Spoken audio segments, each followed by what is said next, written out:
What's up? We live. I'm eating some Cheerios. No, not Cheerios. Some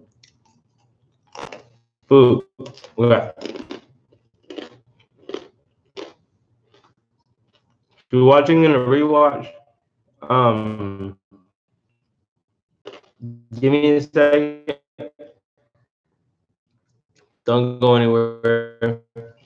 I gotta go tell people on my Discord that I'm live.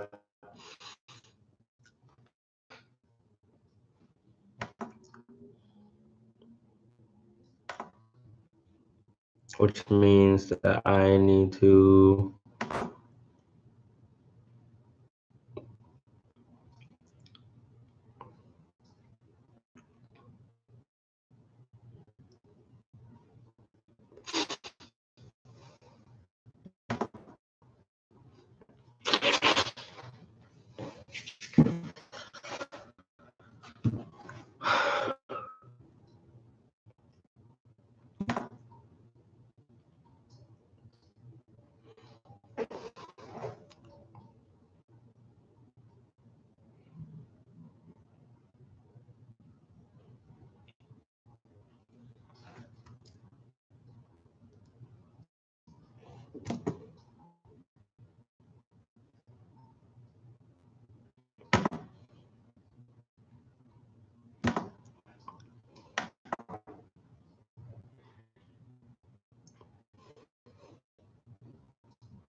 Oh my God, come on.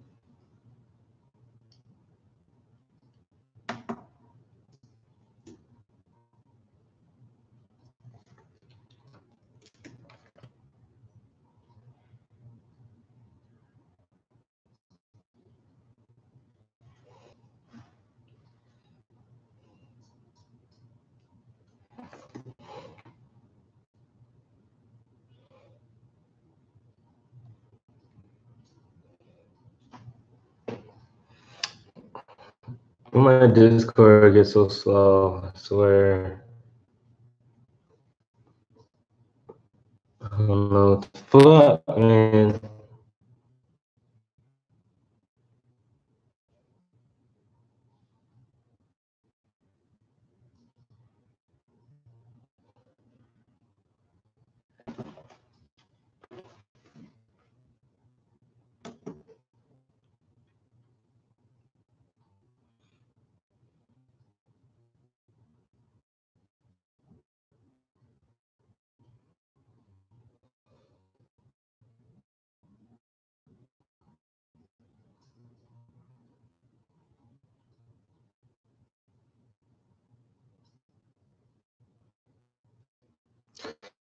Oh my God. Okay. Discord it ruins my whole computer for some fucking reason. I love it, but it's ruining my it's slowing down my computer like hella fast. Hella slow.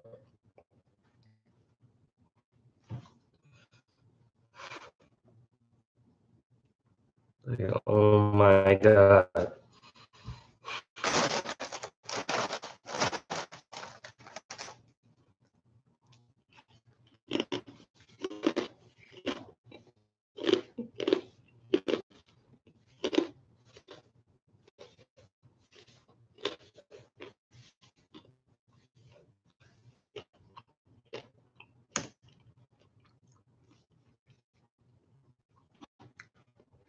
Bone.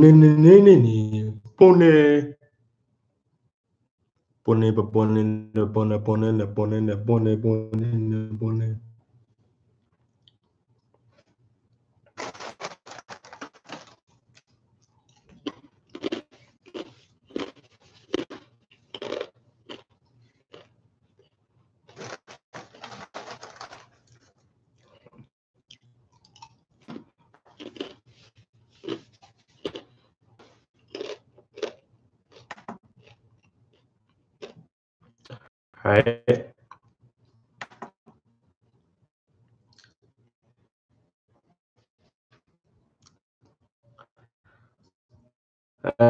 That's one down.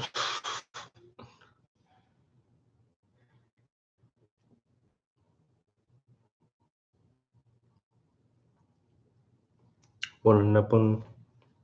See, my hair is growing. Can't believe it. It was really short. See that? It's pretty long.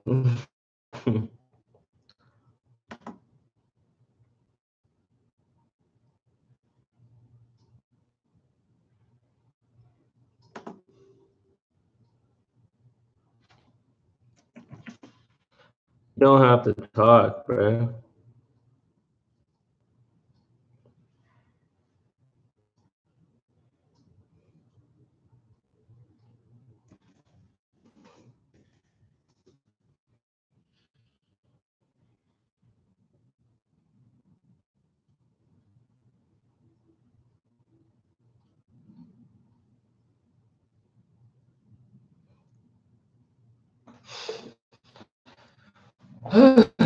Oh my gosh.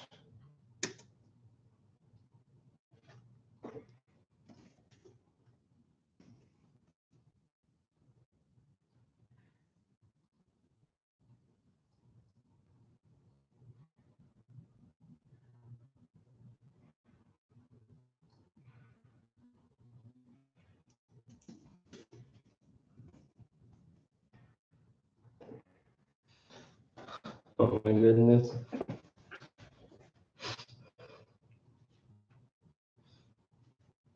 Y'all can see me. Say what's up in the chat if you haven't already, because I'm still on Discord right now. I can't see the chat. I'll get to there. Hold on.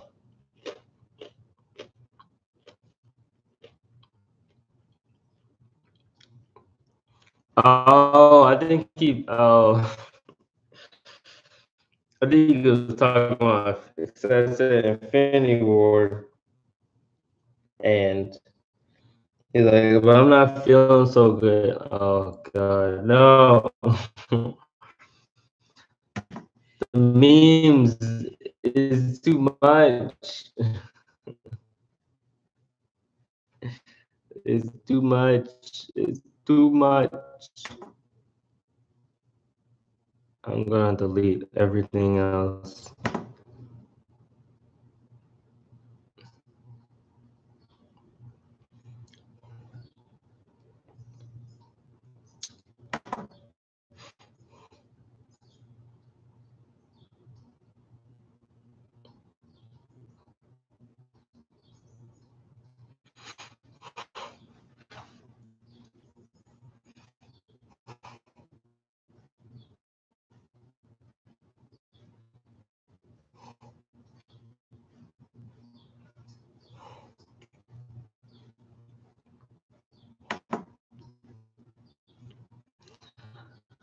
Oh my goodness.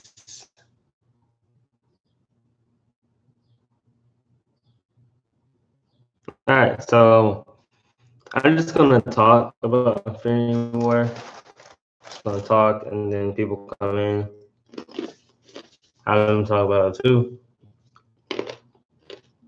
It's great, great movie.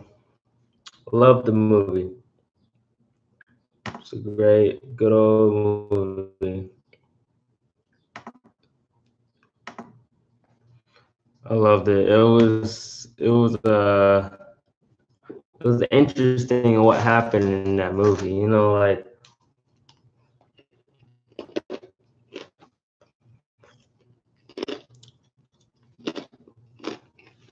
obviously there's gonna be spoilers if you're watching this and you haven't watched Infinity War. I suggest you click off and not watch this live stream.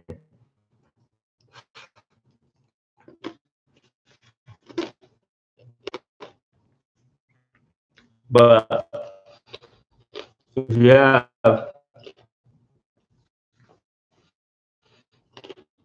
comment down below, and if you're live, if you're with me live, comment your thoughts.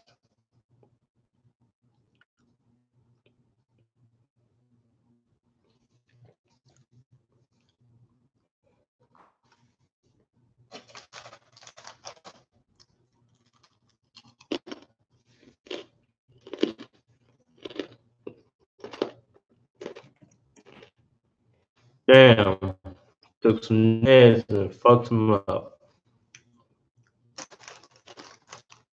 Start taking medications, people. You don't need them. I'm kidding. Some people need them. Some people need them. Some people just want to get high.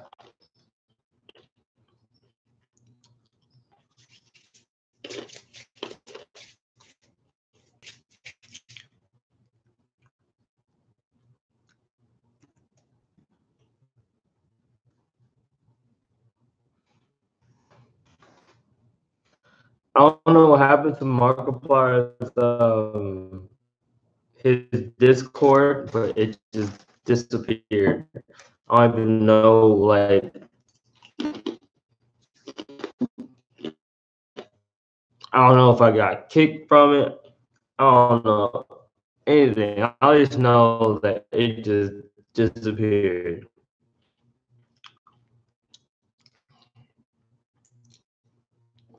And I'm sad because I was starting to really get into the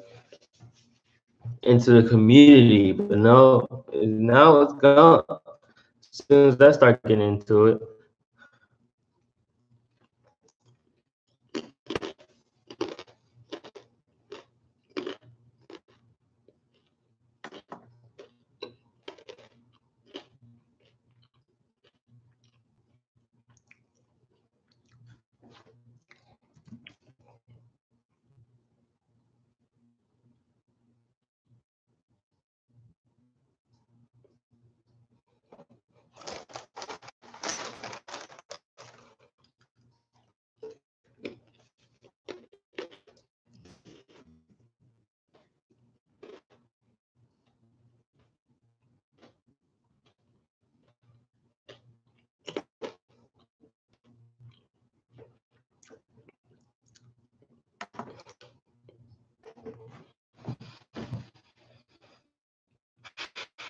Anybody? Bye. Oh, what the screen looks so dark. I don't know. But yeah, the movie was like, I'm ready for Captain Marvel to come in.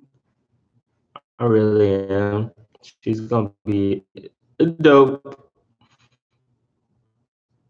And like apparently they're gonna not do the Carol Danvers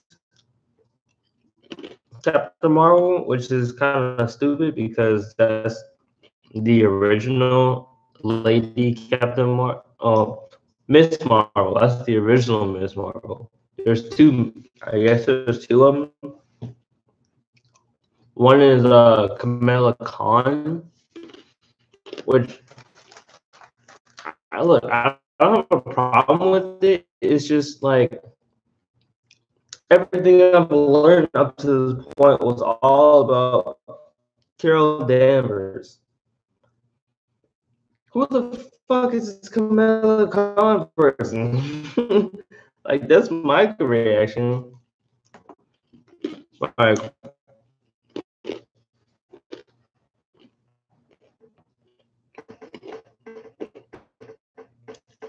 they said, like, who the fuck do you think she is trying to take the thing, the mantle of Miss Marvel? One Miss Marvel. And that's Carol Danvers. That's it. I don't care.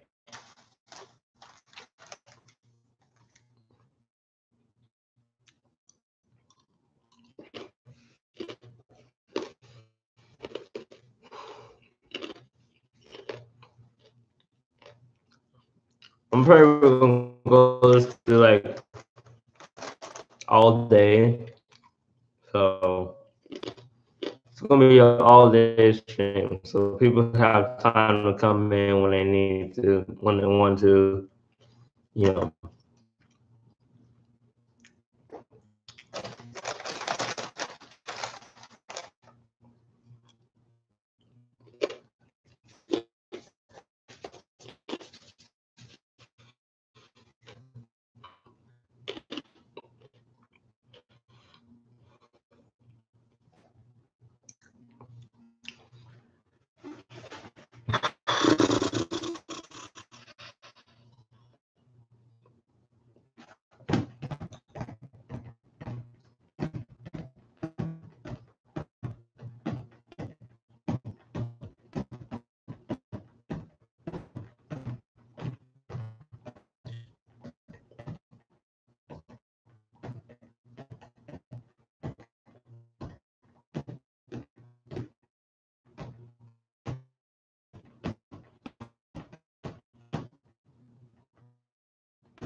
You like this mask I got?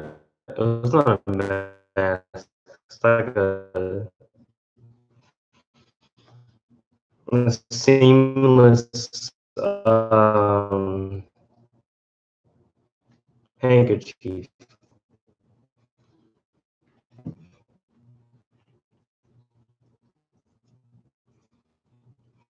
Pretty dope, huh?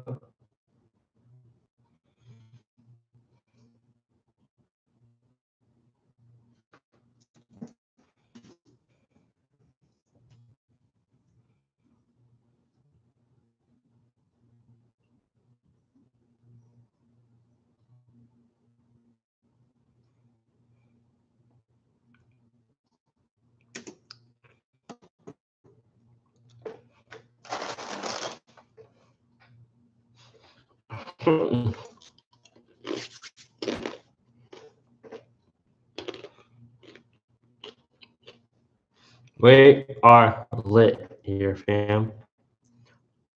I want to play music, but I don't have music. Like, I want to play music, but I don't want to get copywritten. That's my problem. I don't want to get copywritten. So I want to keep it fresh, non copywritten. You know what I mean? So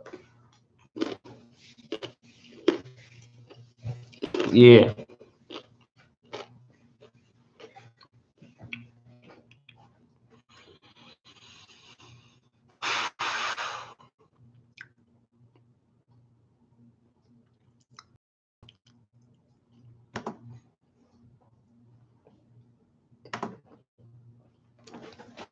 Oh, it's gonna be a long stream, fam.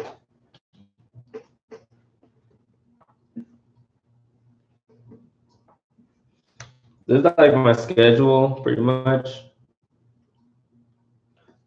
to probably go stream all day every Sunday, most likely. So that would That'll be pretty interesting. See what happens. I got a schedule now, so pretty good.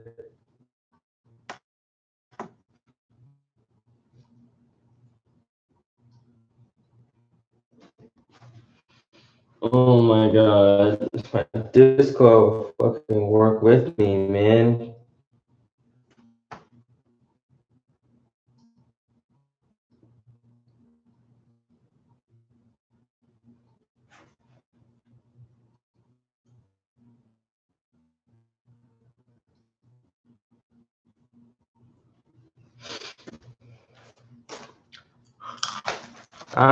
Yeah. Well, I mean, I could play like.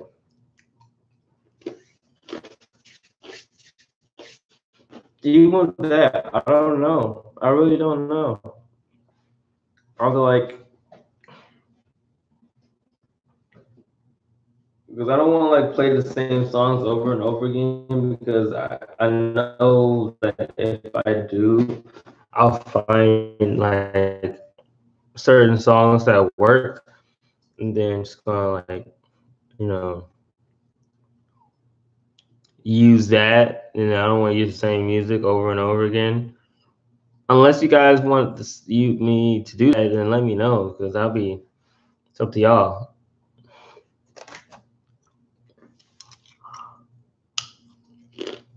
I like doing it for some reason. Don't judge me.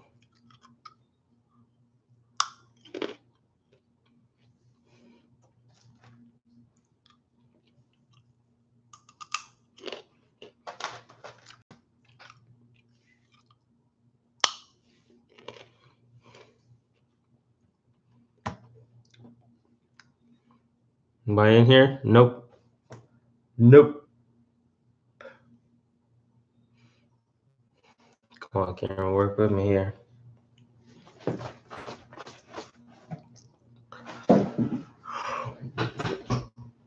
Oh.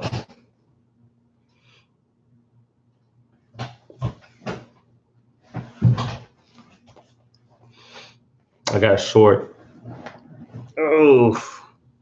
I'm tired. But, okay. I saw some on my lips. Why is it so dim?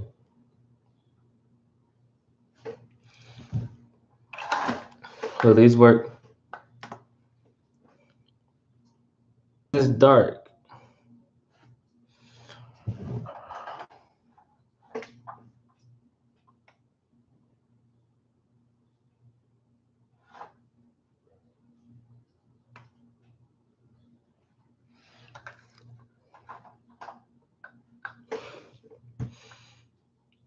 Good enough?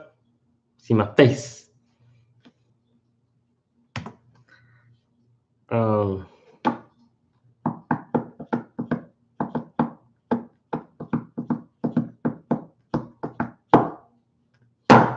Ow. That didn't hurt at all.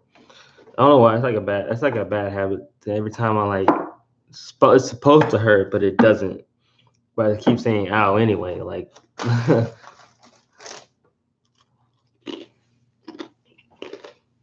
interesting.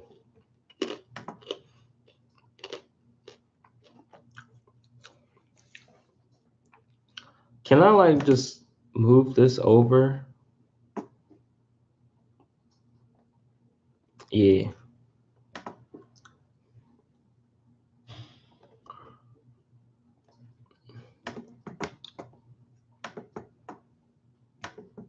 Sure.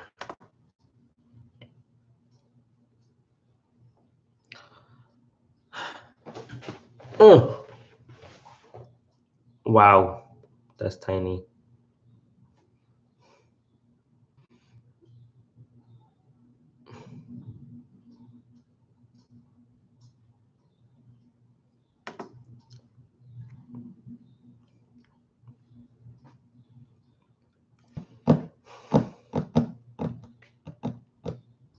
What if I?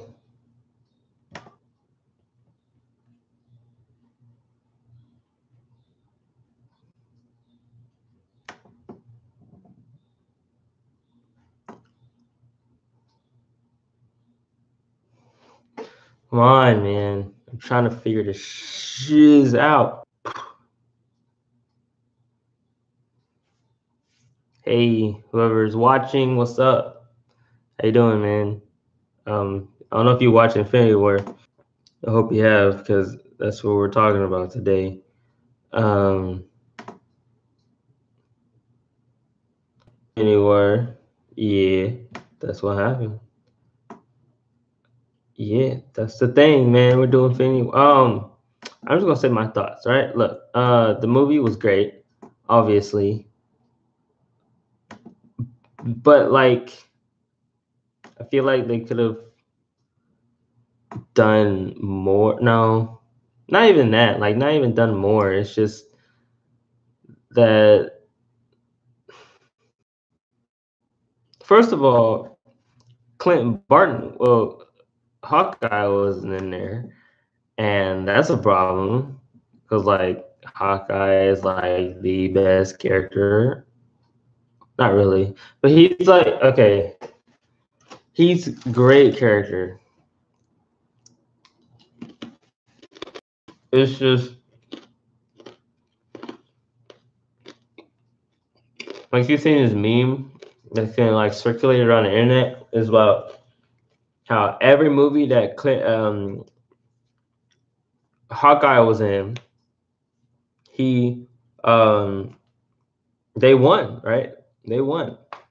And and the one time where he was in the movie, that one time he was not in the movie, they lost. They lost. Like they lost to Thanos just because he wasn't there. Just because of that. Oh, and it's not just because, but like I feel like that's what's that's what is the big thing. Like I think that's you know pretty pretty big. I think my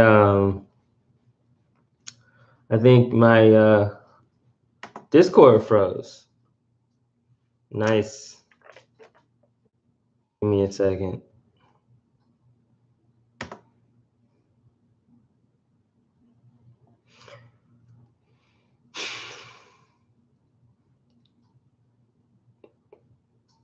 This works so much better when there's people watching, but I think I have to. I didn't go to my Snapchat, my social media yet, and tell everybody, like, hey, I'm live streaming. Come watch me. All that good stuff, right? Um,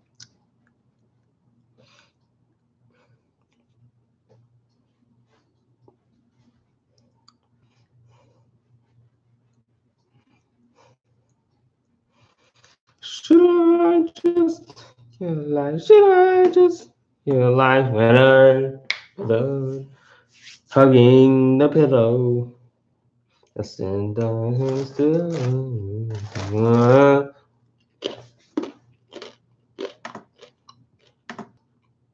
And the follow.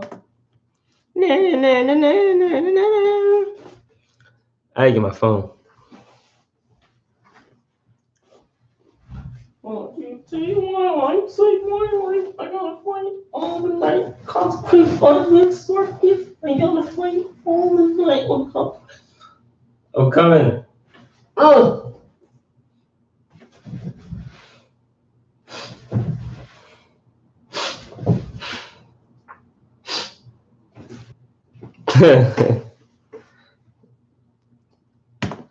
Yeah, I'm alive, people.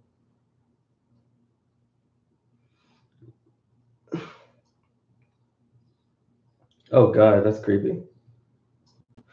All right, so I'm gonna go and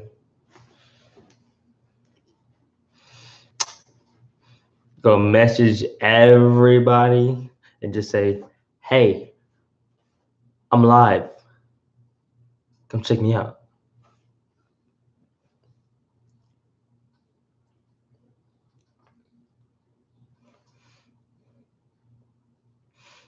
Yo, hey, I'm live, fam. Please come check me out. Come check me out, fam. I think we lit, fam. I'm gonna talk about family war. Hey, I'm live, fam. Please come check me out. Come check me out, fam. I think we lit, fam. I'm gonna talk about family war. Hey, I'm live, fam. Please come check me out. Come check me out, fam. I think we lit, fam. I'm gonna talk about family war. Hey, I'm live, fam. Please come check me out. Come check me out, fam. I think we lit, fam. I'm gonna talk about family war. Hey, I'm live, fam.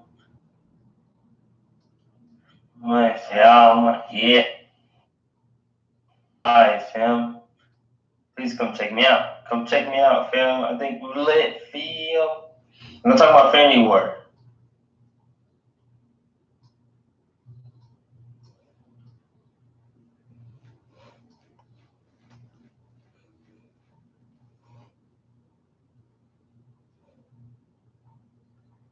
The thing about doing this is like my strategy is just to like message everybody and tell them to come watch me live, and like sometimes it seems like it's a bit annoying, but like I mean it's how else am I gonna get you to watch my stuff? I mean can't just put it on, my social media and think that people care enough to come click on the link. I gotta like put it in your face, be like, hey, I'm live, watch me. Like it's okay, it's not easy. Like everybody had to see it anyway, or unless they just don't care about notifications on their phone. Which most people care. Most people. Not all of them. Most of them. The praying booty. Like you just keep going until you can't add anybody else. You can't send it to anybody else.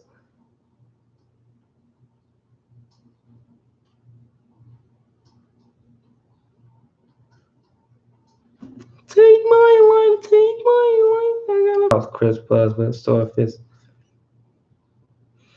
Then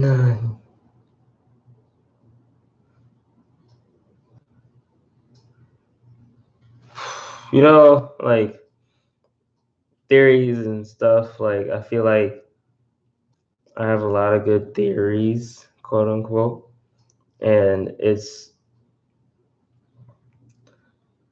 funny. I don't know how it's funny. I just wanted to say that for some reason. Yeah, it's interesting. I can talk about it all day. Talk about theories and what could happen, what should happen, all that good stuff. You know, can't add anymore. See? Now I send it to everybody. Hey, I'll be annoyed as fuck, but you come watch me.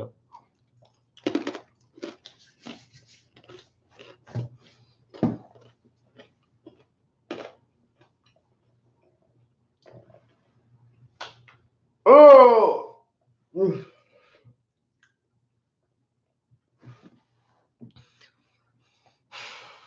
Can't wait till my hair starts actually falling.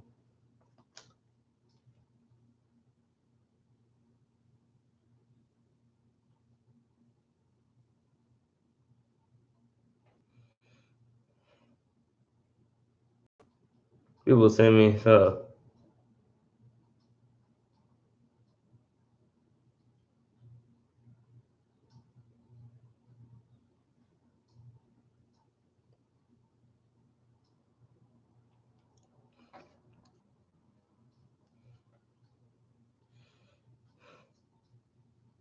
There it is. I know it'll come up.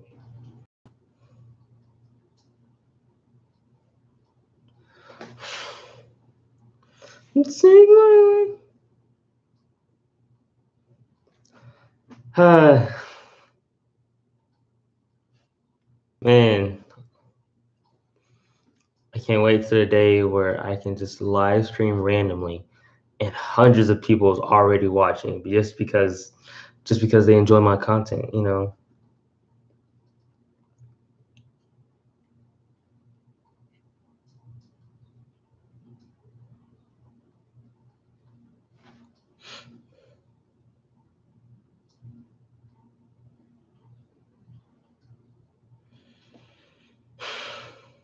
Right? There's no use of trying to put yourself down, people.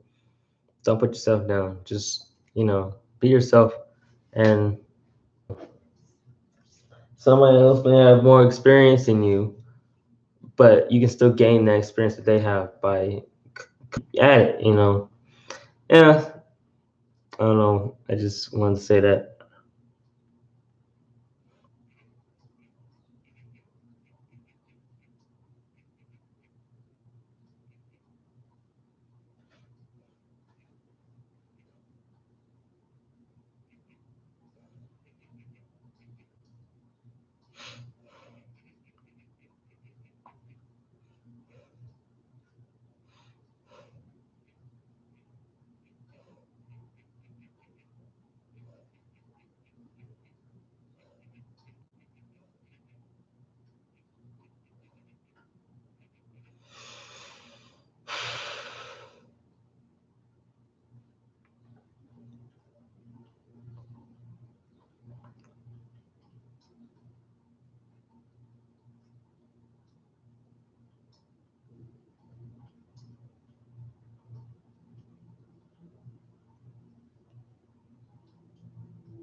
Mm. Sorry, my nose was itching. Just fuck.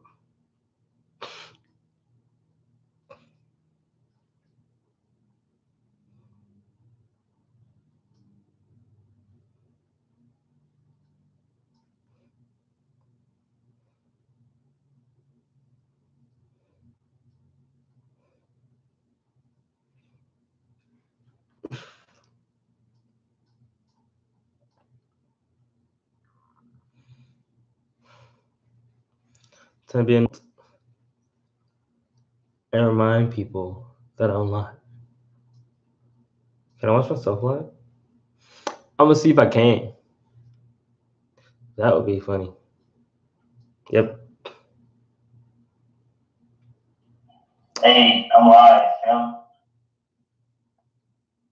I'm live, fam. Yeah. Alright, fam. Please come check me out. Come check me out, fam. I think we're lit, fam. I'm talking about family work. That's weird, bro. The sound is so off, though. Like, the thing about doing this is like my strategy is just to like message everybody and tell them to come watch me live. And, oh wait, like, that's me. Sometimes it seems like it's a bit annoying, but like I mean it's how else am I gonna get you to watch my stuff? I mean, oh my god, I was like, hey, somebody, oh, that's just me.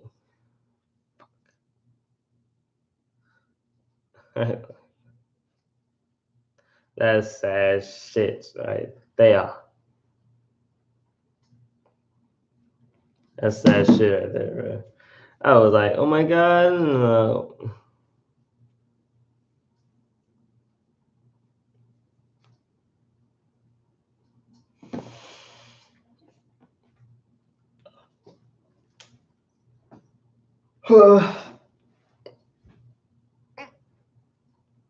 It's so early, but that's why I'm doing it. I'm gonna do it all day, so we can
Gonna go through and see like if you like search on Twitter, like if I send you something and you didn't read it, like what's the use of me sending it to you again, sending you another link? Like if you didn't read it, what the fuck is the use?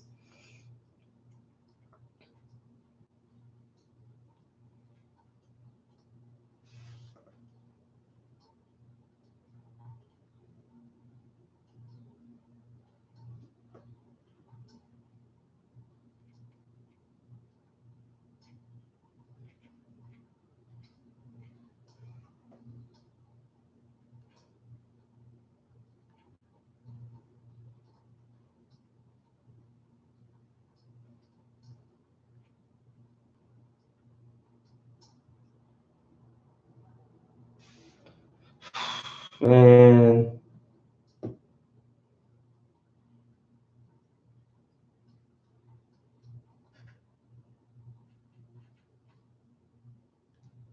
I'm live, Pam.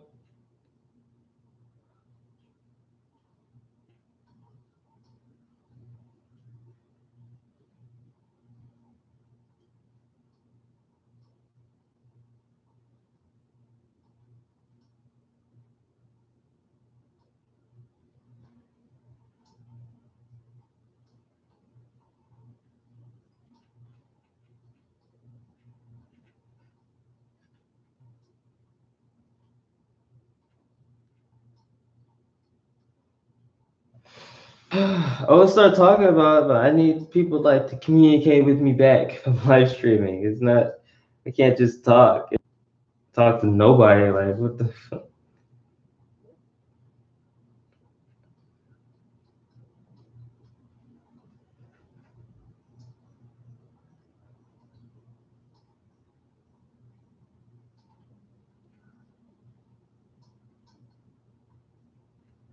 You won't even look at it. Savages, bro. Savages. Oh, savages. Like, fuck your life. You're not important. Like, oh, thanks.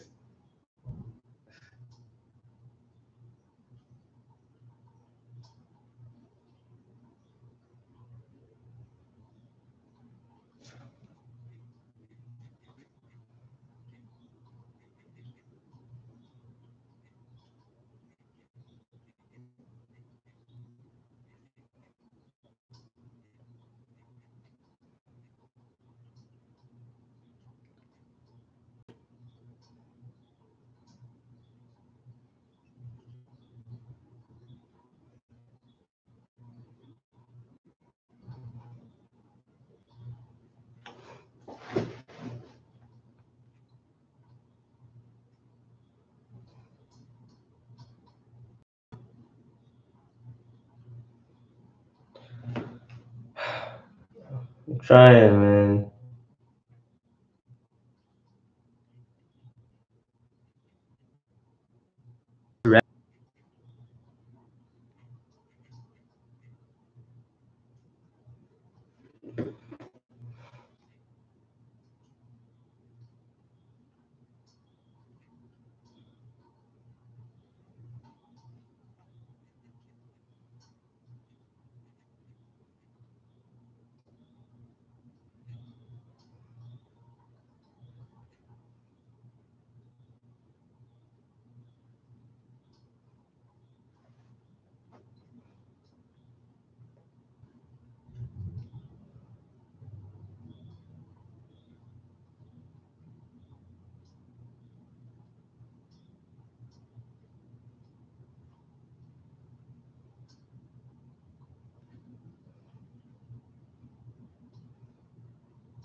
You know what? Twitter needs a command where I can just send something to all my followers all at one time. That might, I don't know. Hopefully that wouldn't overload anything, but I don't I don't think so. I mean,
kind of like the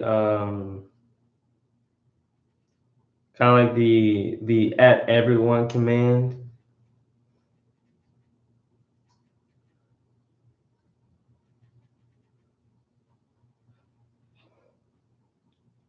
And in Discord.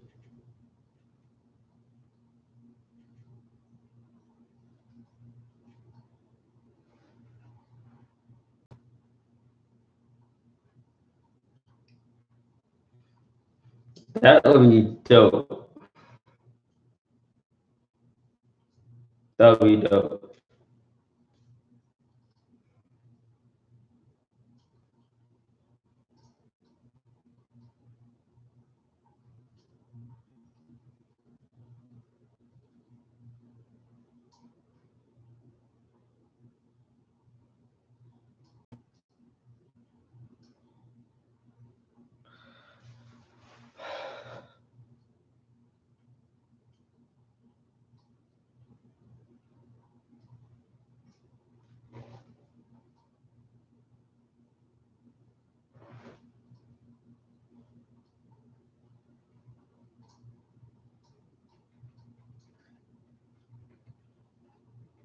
True shit.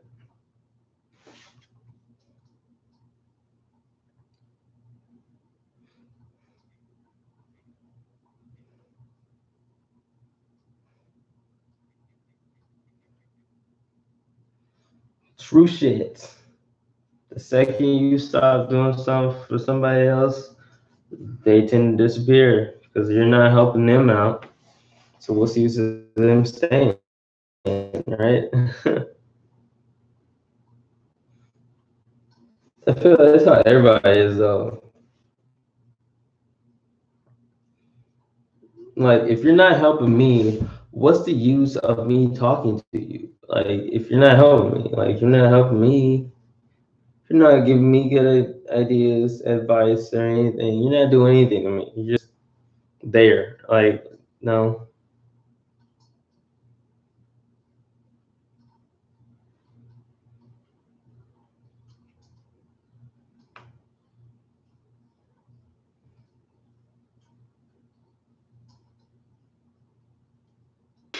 Avil.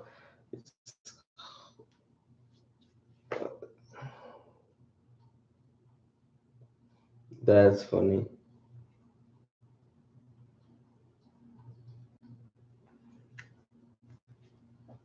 Hey, I don't know who's watching.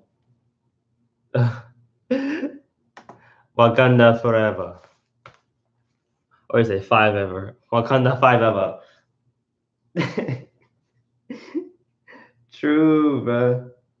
Man, I can't believe they did that to Black Panther though. Like that's sad, man. That's not cool, bro. Like Black Panther, bro. No, not Black Panther.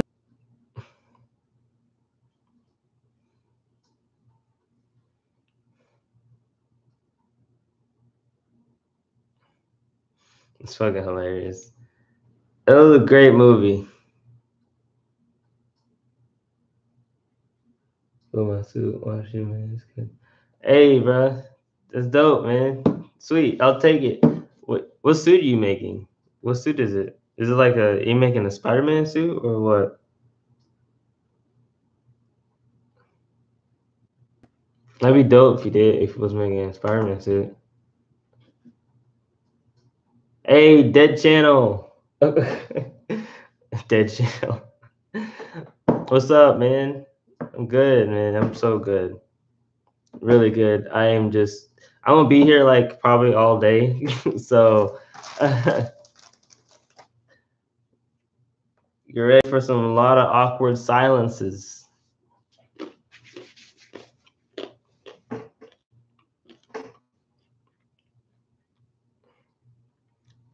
Gonna be a lot of awkward silences. Just me like trying to like think of something to talk about.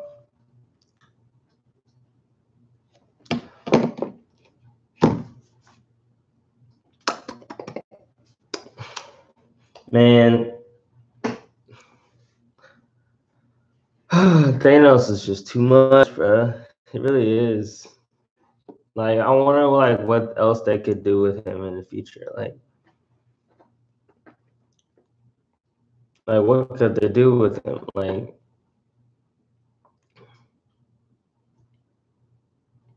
I don't know. Like they can do whatever to him, man. Like it's just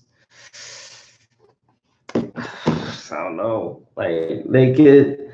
I mean, after like hopefully y'all watched Infinity War. If you haven't, then spoiler, I guess. But like in the end of the movie, we see Nick Fury not feeling so good, and he started disintegrating. He was like, "Motherfucker," right? And then he was calling Captain Marvel up. And speaking of Captain Marvel, apparently, like I think this has to be like 2017 to 2018 like new comic shit because all the comics I've read, all the things I've seen, everything that was even Captain Marvel or Miss Marvel related was either Mar-vell, the Kree, or Carol Danvers. I don't know who the fuck this Kamala Khan lady is. Like who the fuck is that? Like what? Everybody's like, oh my god, we're gonna have to find like some Indian actor. Like, why would they have? Why would they use a new Miss Marvel when it'll be easier just to use the actual Miss Marvel, like Carol Danvers, the original Miss Marvel. Like, what's the use of that? Like, use the one that you already know so much of instead of the new one that you just randomly came up with. Like, it's not that I don't like that they're doing like different genders, doing different that too, different genders, but like different like nationalities and stuff like that. Like that's cool. I'm fine with that. It's just like I'm used to Carol Danvers, and I did my research on her a lot. And the whole Marvel thing, Miss Marvel, Captain Marvel, DC, all that stuff, right? And like not once have I heard the name Kamala Khan in all the research I did. All right. So it's just like it's not the same, fam. I don't think she's gonna get as much light or as much what do you call it? Get as much good reception, maybe. I don't know about good reception. Cause like unless we're talking about making a cartoon of the new one, of Kamala Khan, which I guess makes sense, a new cartoon. But like as for the for Carol Danvers, that would be better to use Carol Danvers as Miss Marvel and not Kamala Khan, in the actual live action movie, That's just me. I just how I feel. Um, Apparently, a lot of people want Kamala Khan to be Miss Marvel in the movie. Was like, no, no, that one, no. Everybody knows Miss Marvel as a white chick. Doesn't matter how you feel about it. That's what she is, a white chick. Like, I don't know what you want. What you want from That's what they made. She was first made in 1967. So, what would you expect? He's the one they know more of than the one they just came out with.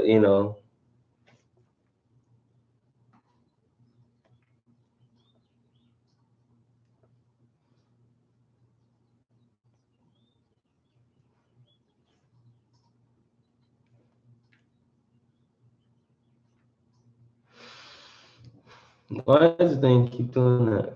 Stop it. Hmm?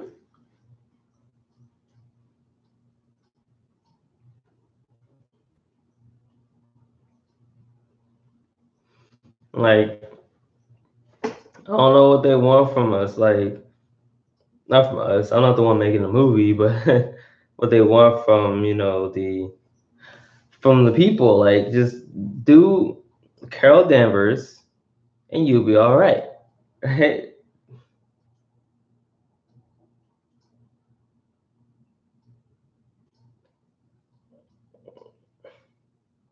Like, just use Carol Danvers. It's all right. Like, I feel like I don't know. I don't know. Like, I've just heard a lot of too much about people about saying it's gonna be Kamala Khan and all this stuff. It's just like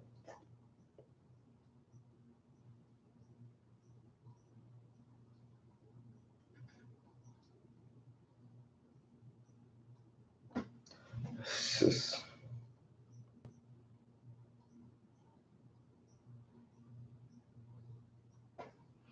man. I don't know.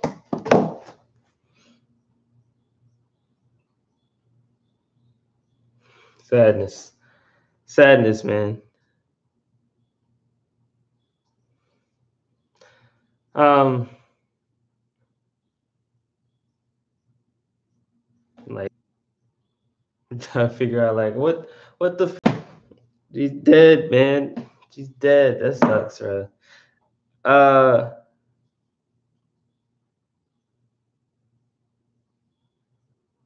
like I don't know. Maybe Kamala Khan would be a good one. We get idea. I don't know. I don't know. I don't think so. But I wouldn't mind seeing it. Honestly.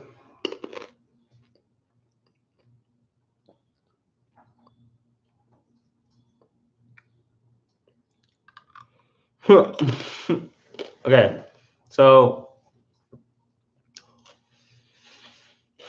if you're watching the replay or if you're watching right now, um, what do you think? Like, what do you guys think? Like, do you think that Carol Danvers, who do you think should be Captain Miss Marvel? Carol Danvers or Kamala Khan? Like the one to fight, like actually, like the one to fight Thanos, right? I think it should be Camilla. I mean, Carol. Hey, Michaela. Hi. Welcome to my stream. It's been 55 minutes, almost an hour, surprisingly. Um, yeah, talking about Infinity War and what's going to happen in part two. Part two is going to be dope. Honestly, I think part two is going to be really good. As a like the the fact that they let certain people they made certain people get die, quote unquote die, instead of other people, which is, I mean, they're probably going off the comic books, the people who died in the comic book, but I haven't read the comic book in a while, or it's been too long. I was a kid when when I remember it. But yeah, I don't know. Like, I feel like what they should do in part two is, well, before part two, they're gonna have the Captain Marvel movie, which they're using Captain Marvel for the girl, for Miss Marvel, which, I mean, it is technically Captain Marvel, but Captain Marvel, the original Captain Marvel, was the guy. They could be using the guy, the Kree dude, and that would be, I mean, interesting to see, because they could be like totally going like subverting our expectations. They could be showing us snapshots of um, Carol Danvers, but this was before she even had had the Kree powers, right? Before her body got infused with the Kree and all that stuff, right? And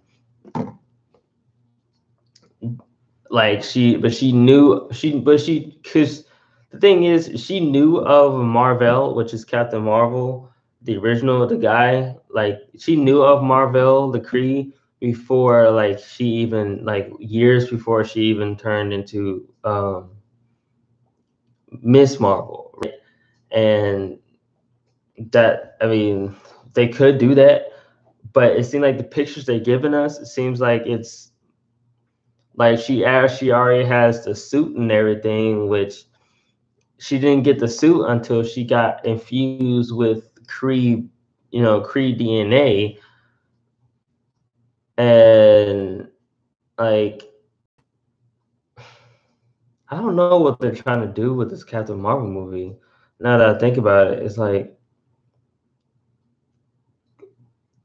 you could just call the movie Miss Marvel. They could change the name. It's not official. I mean, yeah, it is official because they're making a movie right now. But like, they could change the movie later, or they could do whatever. I don't know what the fuck they want to do. I hopefully it's gonna be a girl, because I want her to beat the living shit out of Thanos, which she could. You know,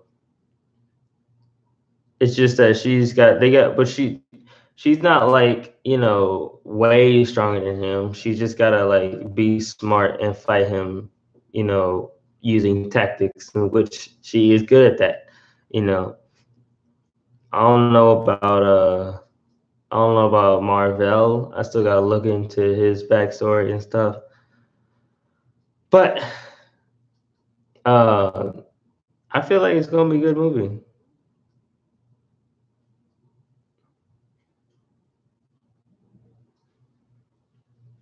I mean, I feel like it's gonna be a pretty good movie.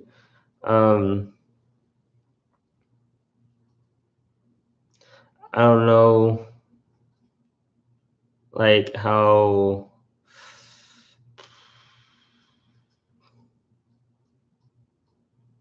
I wonder if they're gonna introduce her to the Avengers and the Hope and everybody who's gonna be like fighting Thanos in part two in Captain Marvel, or what the fuck?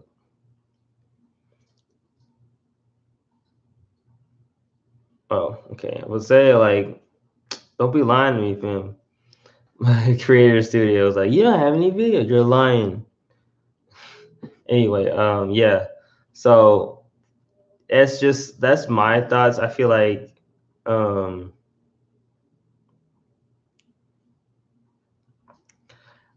I feel like it's gonna be pretty good. You know what I mean? Like, I feel like the movie is gonna be good. I feel like when she comes in part two and they already have her established and everything, that's gonna be dope. Cause I want them to what I want them to do is and Thor side by side to fight Thanos. And when they fight, they're gonna find some way to make Thanos turn back time so everybody that got disintegrated can come back to life, right? Which I mean makes sense in my mind.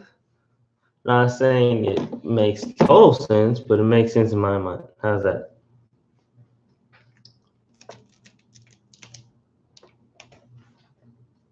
Better? Okay. All right. Yeah, that's just my thoughts. I feel like because I feel like I've seen a lot of like future movies, and like an Adam Warlock movie would be amazing. Like that would be the best. Like that would be a great movie. That'd be great. Like there's so many movies they could do though. Like honestly, if they want to bring in certain people to the MCU, like the main person they probably would have to bring in right now, which they haven't brought in yet, is Captain. Well, no, they're doing that now, but like Adam Warlock and like the Illuminati, the Illuminati group, that would be amazing.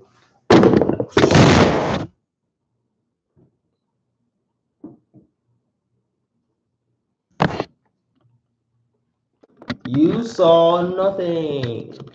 Everything is all right.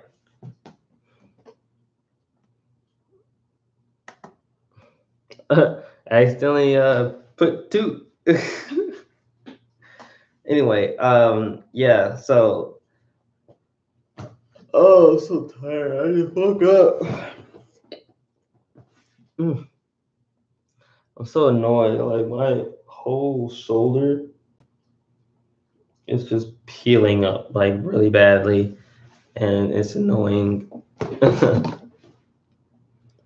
But it's okay. So yeah. So I'm gonna keep going. Just keep live streaming.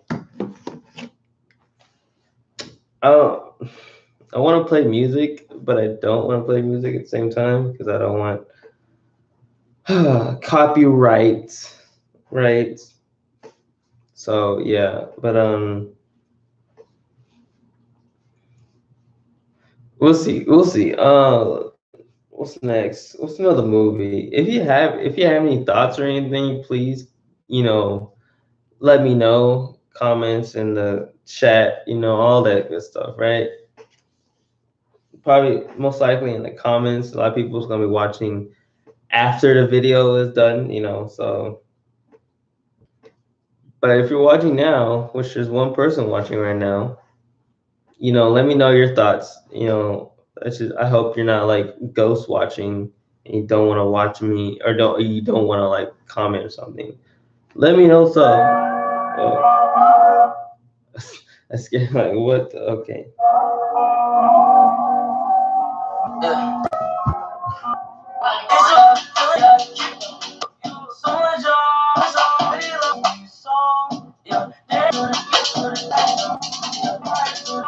Okay. Should I live react to something? I could live react to something. I kind of want to do that now. I kind of want to do that now. I'm gonna live react to something Marvel related. That gonna be interesting. Oh shit.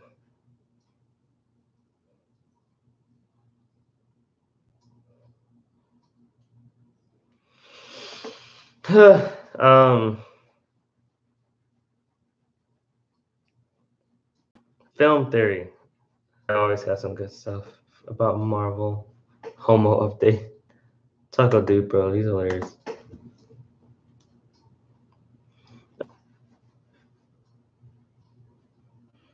All right, so we're gonna watch film theory. So there's a lot of visuals, but like you can just hear, you can hear him, you can hear what he's saying. So kind of.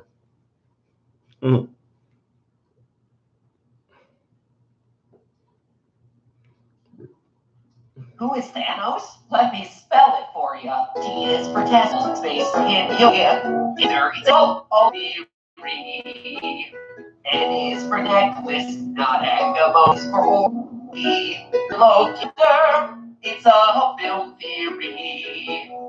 Hello, It's a film theory. A show that's willing to take the 8-hour bullet that is watching Marvels and Humans, so you don't have to. Today I'm going to be digging into one of the most burning questions leading up to Avengers Infinity War. Where is the Soul Stone? The 6th and final Infinity Stone. And there were a ton of expectations that it was going to appear in Black Panther, seeing as how that was the last film in the franchise before Infinity War. But then the movie came... nothing. As Black Panther's director Ryan Coogler put it, I love Infinity Stone as my G.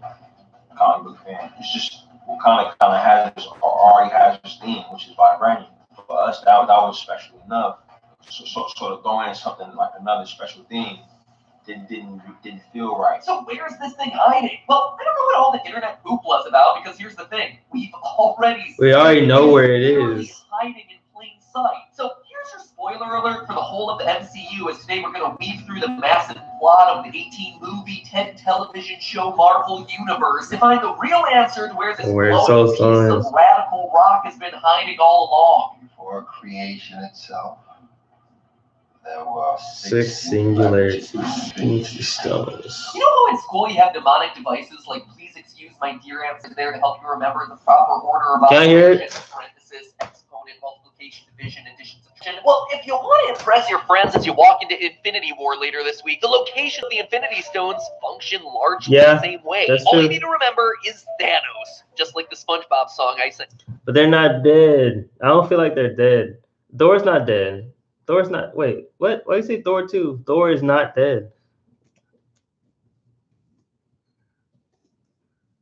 Thor is not dead. He's far from dead, actually. He almost got Thanos too. It was fucking sad shit. Like, damn, man. He just didn't aim right. That's his whole problem.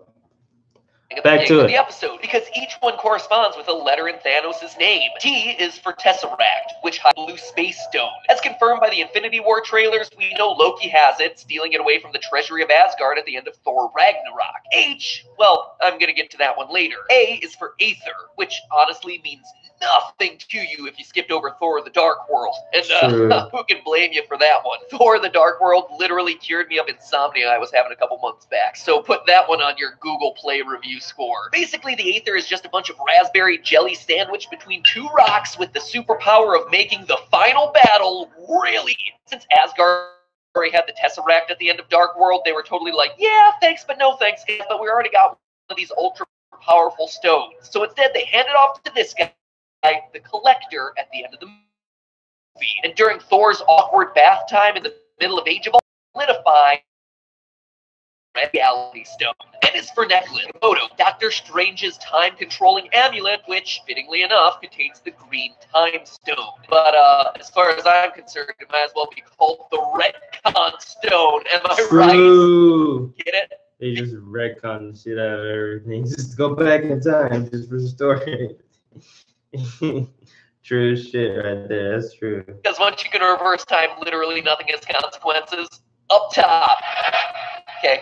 No one's giving me a high five. It's all right. It's all I right. gave you Anyway, one. the O in Thanos stands for Orb, the quest item from Guardians of the Galaxy that hid the purple Power Stone, the stone that destroyed the Collector's Museum and wound up in possession of the Nova Corps at the end of that movie. But he's not, and I'm quoting him here, 100% a dick. Do you believe him? I don't know that I believe anyone's 100% a dick, man. And lastly, as if the cat have access to also rocks, S is for Scepter, specifically the scepter used by Loki throughout the first. Yeah, Loki has that stuff. He had the scepter. He doesn't have it anymore because they destroyed it. Avengers movie to control people's thoughts and actions. Age of Ultron reveals that inside of that glowing blue gem was, surprise, surprise, a glowing yellow gem, the yellow Mind Stone. It was like a Kinder Egg surprise opening YouTube video, but done on $1 billion scale. Anyway, Ultron puts the Mind Stone into the still developing Vision, where it still sits for now. I'm just telling you this theory because it's more fun than it is serious. Doing things like reducing the Eye of Agamotto to being called a necklace is just trying to shoehorn the letters into the right places to come up with the cool acronym. I mean, guys, I just came up with the next really cool theory about this. Get ready to cover this one, Screen Rant. I present to you the breast theory. Ball, rod, eye, aether, sovereign, tesseract. Somehow I don't think the breast theory is going to be quite as popular as the Thanos one. Anyway, the fun thing about the Thanos theory is that, as you can see, I left out H. And honestly, after reading online theories and doing my own research, the most likely place to find the Soul Stone both relate to the letter H. Either Heimdall or him. Yes, there are plenty of theories circulating online for everything from Tony Stark himself being Soul Stone to this orange planet with Infinity War being a world inside of the Soul Stone. But here's the thing. From an evidentiary standpoint, Heimdall and him are the only two theories with substantial enough backing to be considered plausible. So let me... But then the Red Skull has nothing to H, right? What's the area they went to?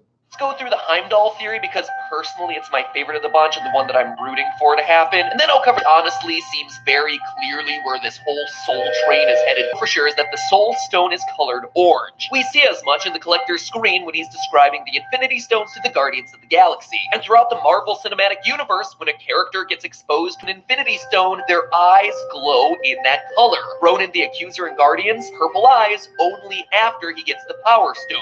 Hawkeye getting possessed by the Mind Stone in Avengers, blue eyes, but remember that was back when the Mind Stone was still blue. Even the Aether in Thor the Dark World makes the eyes of both Jane Foster and Malekith deep red. So who just so happens to have himself some orange eyes? Heimdall, the all-seeing, all-hearing guard of the Bifrost. He does have orange eyes, doesn't he?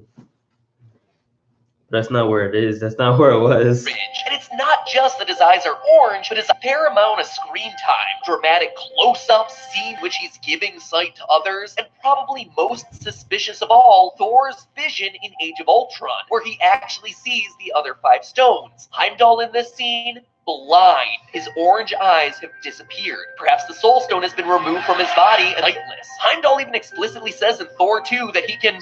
9 realms and 10 trillion souls. Whether stone-related or not, True. Heimdall Souls. just naturally has a connection with souls. Not to mention, when Heimdall first appeared in Thor, he was wearing a suit of armor with an orange stone in its chest. And with Idris Elba, Heimdall's eager to say that he wants a bigger part in the Marvel Cinematic Universe, having his character be in possession of the last and most mysterious Infinity Stone would be a great excuse spotlight. Or, alternatively, if it's hidden inside of Heimdall, kill him off and bring back Elba as someone else. So honestly, that's my personal favorite theory because it follows the rules of Chekhov's gun. Someone or something that's already been introduced into the series contains this magical MacGuffin. But here's why it probably won't happen. If Heimdall truly has the stone, that would now make it 4 stones out of 6 that had been in the hands of Asgardians. And it would make it the 2nd stone out of 6 where it's actually inside of one of the characters. We also read a scene of Thor Ragnarok in the trailers for Avengers Infinity War that Thanos catches up to the Asgardian ship where he takes the Tesseract from Loki. We see him add the blue gem to his gauntlet. But then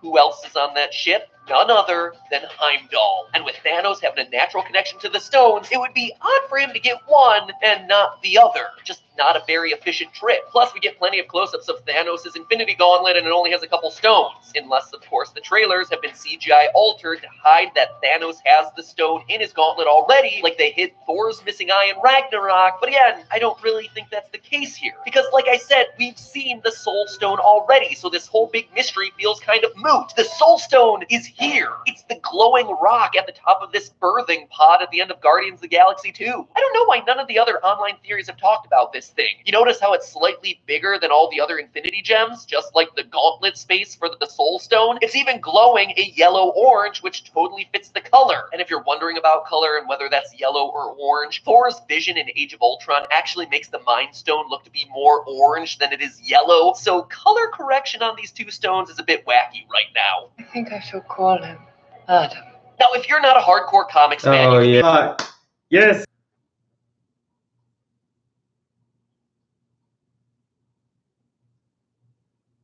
Oh, okay. Damn, okay. Well, I'm glad you're watching. Everybody who's watching, I appreciate you all. I'm just I love film theory. They're making so many good videos. I want an Adam Warlock movie. Like an Adam Warlock movie would be amazing. I would love that. Like honestly. Like Adam Warlock would be knowing the bizarre story of Adam Warlock, savior of Counter-Earth and ultimately half the universe. In the Earth 616 timeline, which is the primary Marvel Comics timeline, Adam Warlock was originally created by a secret group of human scientists on Earth called the Enclave. Back then, simply called himself him. See, that's where that H in Thanos comes back. When he rebels against his creators, the cosmic entity known as the High Evolutionary gives him the Soul Gem. In Avengers Annual number 7, Thanos becomes the first to use the 6 Infinity Gems in unison. He's only able to be stopped by the collective forces of the Avengers, Adam Warlock, and Captain Mar-vell, who, wouldn't you know it, was recently revealed and who happens to have a movie smack dab connection within one comic series. I mean, sure, in the Earth 616 universe, Warlock is often seen as one of the few beings powerful enough to stand up to Thanos, so it makes sense that he would appear in the MCU to stop him in Avengers 4, but the Soul Gem Adam Warlock connection spans across all the alternate universes. In the Marvel animated universe, the Guardians of the Galaxy cartoon reveals the Soul Stone is with Adam Warlock. His gem's getting dark. In the alternate reality of Earth 91119, the Soul Stone is in Adam Warlock's possession. And on and on. The two are practically inseparable.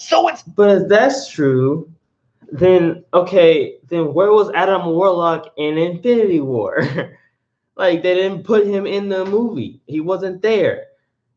The Soul Stone was somewhere else. Like fucking Red Skull was the one guarding it. Red Skull was the one who had the Soul Stone. Like what the fuck? Like, I fell asleep. Oh, I'm sorry. Well, you woke now. Let's move on. Inseparable, in fact, that when you look at the list of Flea users, not a whole lot of other ones who've touched the thing. There's Thanos, there's Adam Warlock, there's Doctor Strange, and that's really about all the names that you would recognize who currently exist in the MCU. Well, all except for one other, Nebula, the angry blueberry from Guardians of the Galaxy, Thanos' adopted daughter and Gamora's adopted sister. Yep, of all the characters in this extended universe, she's the other person to ever be considered a previous owner. And here's why that's interesting. Guardians of the Galaxy Volume 2's plot begins with the Guardians destroying a giant monster in exchange for Nebula, who's been captured by the Sovereign. But what was Nebula doing there on the planet in the first place? We're told that she's been caught. Our soldiers apprehended her, attempting to steal the batteries. And sure, we're told throughout the movie that these batteries are valuable. We'll take them batteries.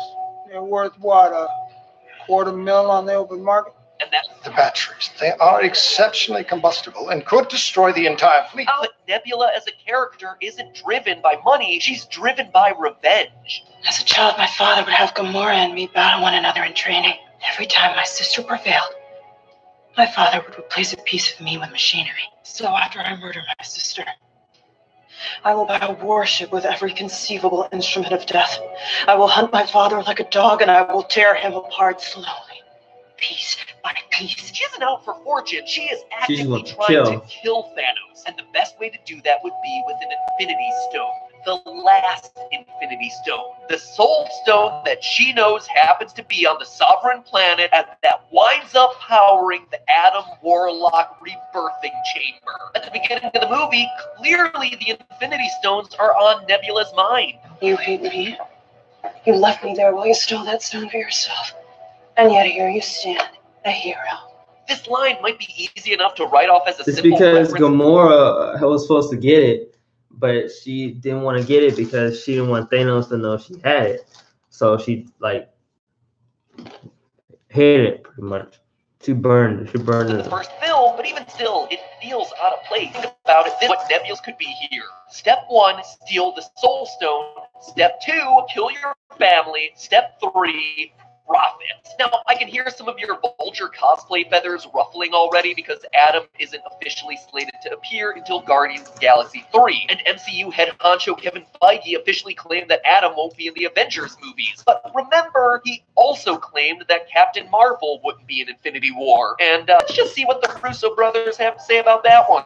Yeah, we have some great female characters in this. Captain Mar-vell is in it, Black Widow, Scarlet Witch. Honestly, we have to accept that sometimes studio executives are trying their best to hide cool surprises so that it doesn't ruin things for the audience. Hiding a big reveal like the location of the last Infinity Stone and the one character most likely to stop Thanos got when Captain America incredibly stops Thanos' gauntlet. That means that by the time he leaves Wakanda, at best, Thanos will have the Power Stone, Space Stone, and Mind Stone ripped free from Vision's head. And then maybe he goes to search for the Red Reality Stone. This means that it's going to take... It's funny because he had all those... Oh, no, he didn't. Yeah, he did.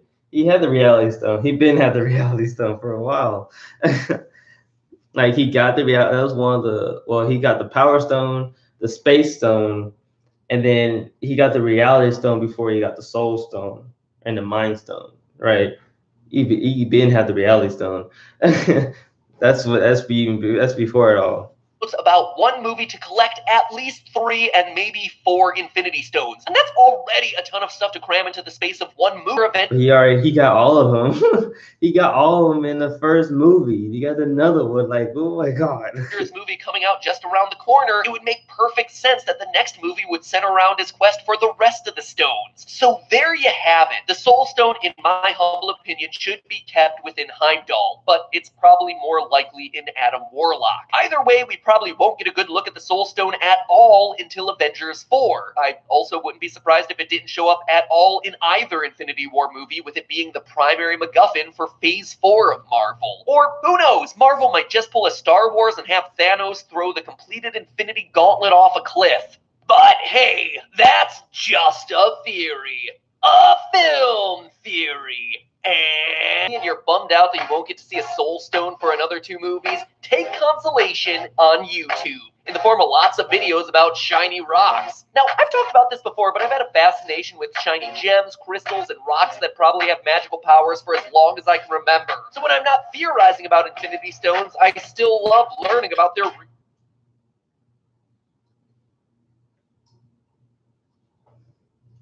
The kangaroo comfort for little ones, possibly the inspiration behind Hanes Comfort Flex Fit with a breathable pouch. True, so much for that theory. Probably this. Hanes Comfort Flex Fit. Hey, just pour your daughter off a cliff, bruh. Yes, that's legit what happened. Spoiler. Basically just...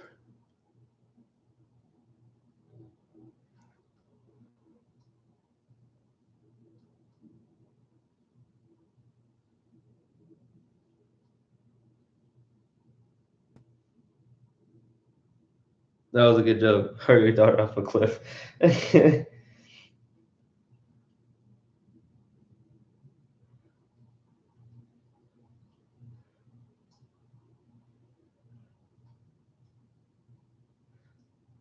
Like, that's hilarious.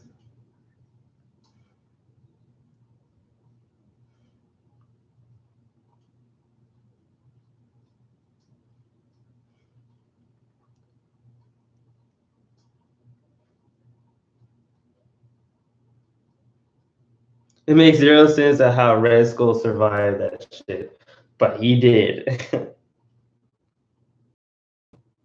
Cause he had the Power Stone with the Tesseract, and like it teleported him to the Soul Stone.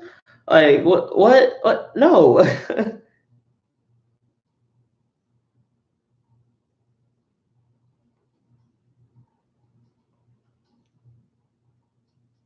Space Stone. I'm sorry. It's a Space Stone, not the Power Stone. Power Stone's purple.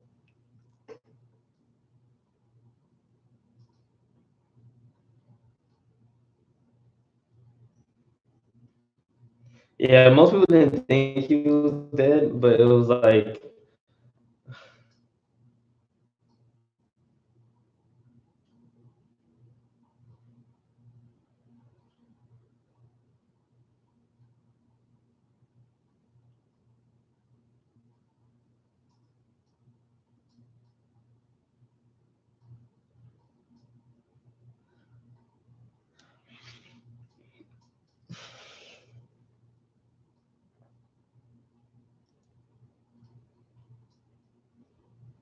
Soul Stone in Fortnite.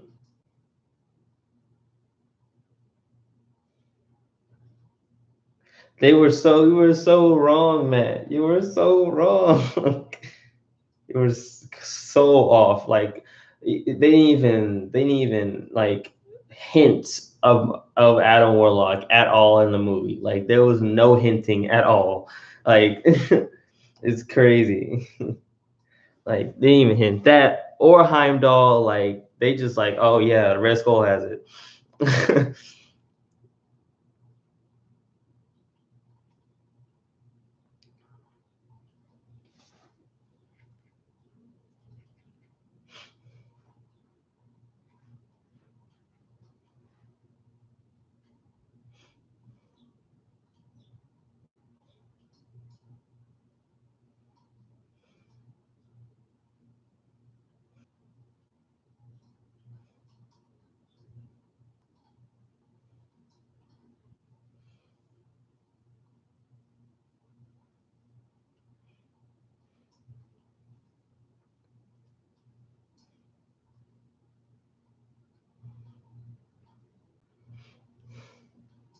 This video is sponsored by Squarespace. Whether you need a domain, a website, or an online store, make your next move with Squarespace. Anything more terrifying than an omnipotent being who believes in nothing? An all-powerful villain whose only blood-soaked life is the literal manifestation of life's absence. A god infatuated with death, armed with the ability to cause it on a universal scale with the snap of his fingers. Yeah. That's what Marvel's 1991 comic event, The Infinity Gauntlet, attempted to explore, with a crazy, love-struck purple alien harnessing the immeasurable power of all 6 Infinity Gems together. Earth's mightiest heroes, and indeed the universe's most powerful cosmic beings as well, are just no match for the Mad Titan. Thanos is fucking OP in a comic books, bro. Like he's just too strong. Like why they do this like to, bro? Like he's just way too strong for anybody. Cause he's so smart and he knows like everything. Who can bend all of reality to fit his wishes. I have to be honest here, though. I'm not the biggest fan of this story. It's a little too long and convoluted for my lashing out with unmatched rage over the span of just a personal philosophy of the universe. How are you doing, you wonderful nerds? Scott here, and Thanos is often cited as being a nihilist. This isn't speculation either. It's literally written on his head on the opening splash page of the 2nd issue of the Infinity Gauntlet series. Painting with broad strokes here, the philosophical view of nihilism is the idea that life has no intrinsic value or meaning. Not only is there no grand plan for our own individual lives, but it's pointless to try and construct one as a substitute. life is trivial. Thanos sees a burden. In fact, this idea is taken to its logical extreme with the Mad Titan, who loves, worships, and builds shrines to the literal embodiment of death in the Mar-vell universe. And when I say he loves death, I mean that he's in love with death. The Infinity Gauntlet comic only happens because Thanos is trying to impress Death and win her love. But there's a love triangle. And Deadpool's dumbass over here already got the love of death because he fucked her like 1,000 times. So, kind of sucks for Thanos, but you know what? It's all right.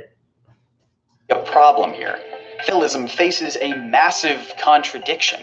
And to explain why, we need to explore the context surrounding Thanos' ultimate mission. A lot of the lead up to the Infinity Gauntlet event takes place in the pages of Silver Surfer comics. Thanos, who was dead at this point in time for reasons too complicated to get into, just Google it, I guess, is brought back to life by Mistress Death to correct what she sees as a great imbalance in the universe. Thanos explains that with medical and scientific breakthroughs, lifespans have been dramatically expanded. With humans specifically, Thanos tells the Silver Surfer that more than half of the humans ever born on this planet are presently alive right this moment, leading Earth to become criminally overpopulated. With all the terrible byproducts of human life like pollution and nuclear waste, Thanos claims that Earth is a world rushing on its way to desolation and doom. The harm we do to our planet will eventually and inevitably be our downfall. Even if we expand to other planets, the universe's resources are finite. If left unchecked, populations will grow uncontrollably. Life will continue to flourish until it doesn't. Until it can no longer support itself. The pendulum will swing from one extreme to the other, from an overabundance of life to no life whatsoever. This is why Mistress Death only asks Thanos to kill half of the populace of the universe and not all of it. Sure, Death would enjoy a massive body count all at once, but then what? Death needs life to continue, so there can be a constant stream of souls for her to harvest. Thanos was more than capable of accomplishing this feat without the power of the Infinity Gauntlet on his arm, but he wanted to... That's true. He didn't need it. You know how strong Thanos is? Like Thanos is no pushover, bro. They made him too strong in the comic books, bro. He's OP as shit. About populations quickly before any heroes could intervene. And that is what sparks the Infinity Gauntlet storyline, with Thanos completing his promise to 3 full panels.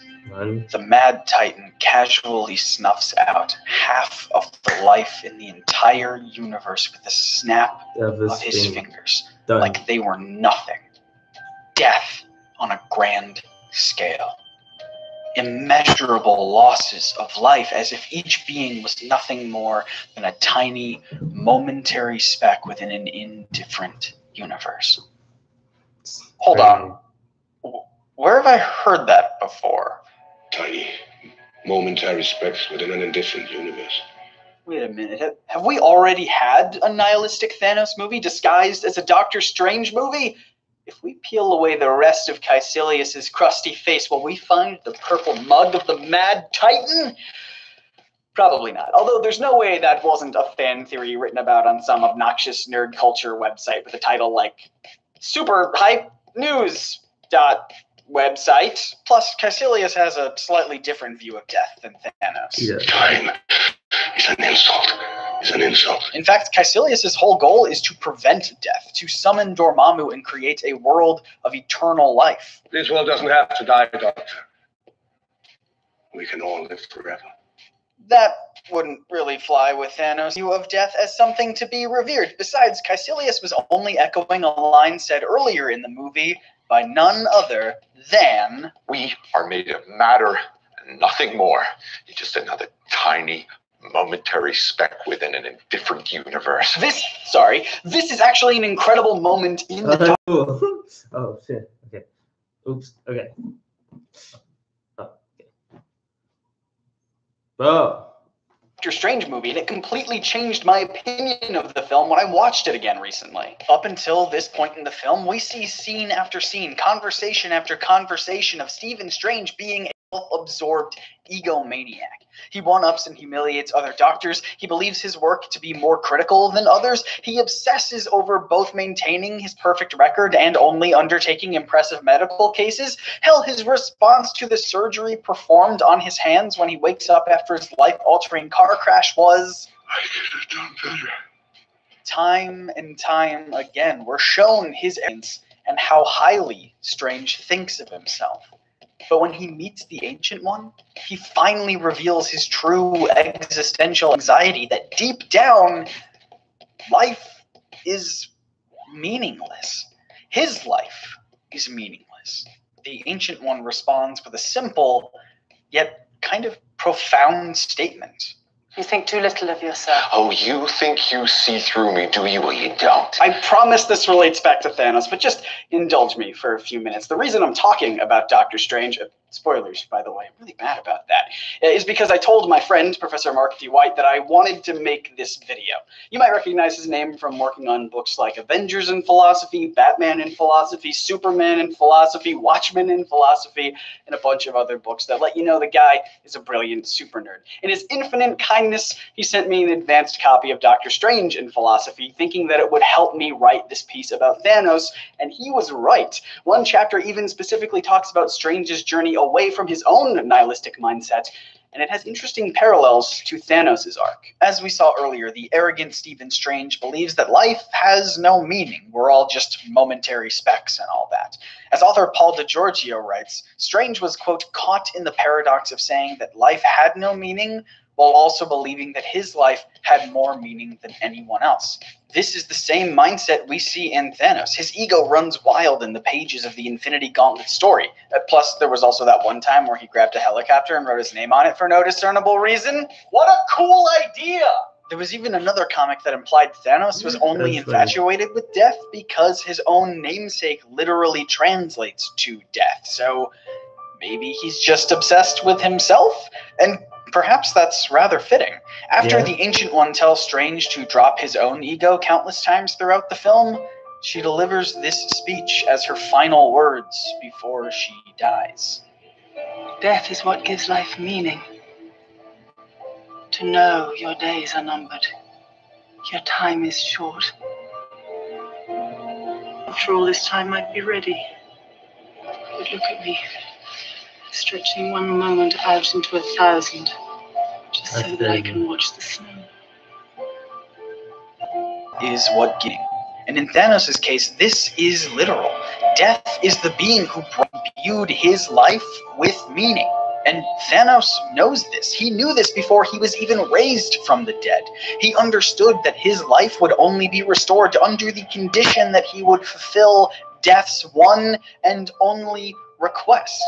How exactly can that mix with his nihilistic views? How can he believe that life has no meaning when Thanos himself was given life explicitly so he could fulfill a specific role in the universe? And I want to be clear here. I'm not saying that this logical inconsistency with Thanos' thinking is bad. It's not. If Thanos was a strict nihilist who wanted to end life simply... That's the thing, though. Like, as the movies, they oversimplify it to the point where you think that Thanos is a straight bad guy, which, in a way, to the Avengers and all the people, he kind of is. But to himself and to other people, like to Death, to Mistress Death, and to them, he's not a bad guy. He's just doing what he's just doing his life. He's doing his job, what he's supposed to do. You know what I mean? Other people are like, oh, that's crazy. Why would you destroy half the planet, like, or half the universe? Like, but kind of have to, right? But then at the same time, is everybody's like, why didn't you just use the Infinity Stones to make more resources? Right? Like, use the Reality Stone to make more resources? I don't know, man. I love watching videos like these because they're so to make you think, you know. Because he didn't see the value in it, then he'd be kind of a boring character, in my opinion. These contradictions, the conflicted mindset of the Mad Titan, is what transforms him from yet another cookie-cutter villain to one who actually has depth. He's flawed. He's paranoid. He acts inconsistently out of love for someone who consistently scorns him. And he grows from it. In the excellent, albeit not actually canon, miniseries Marvel Universe The End, Thanos realizes an outcome where he makes the entire universe blink out of existence. Not just the sentient life in it, but the stars, planets, everything. Wow.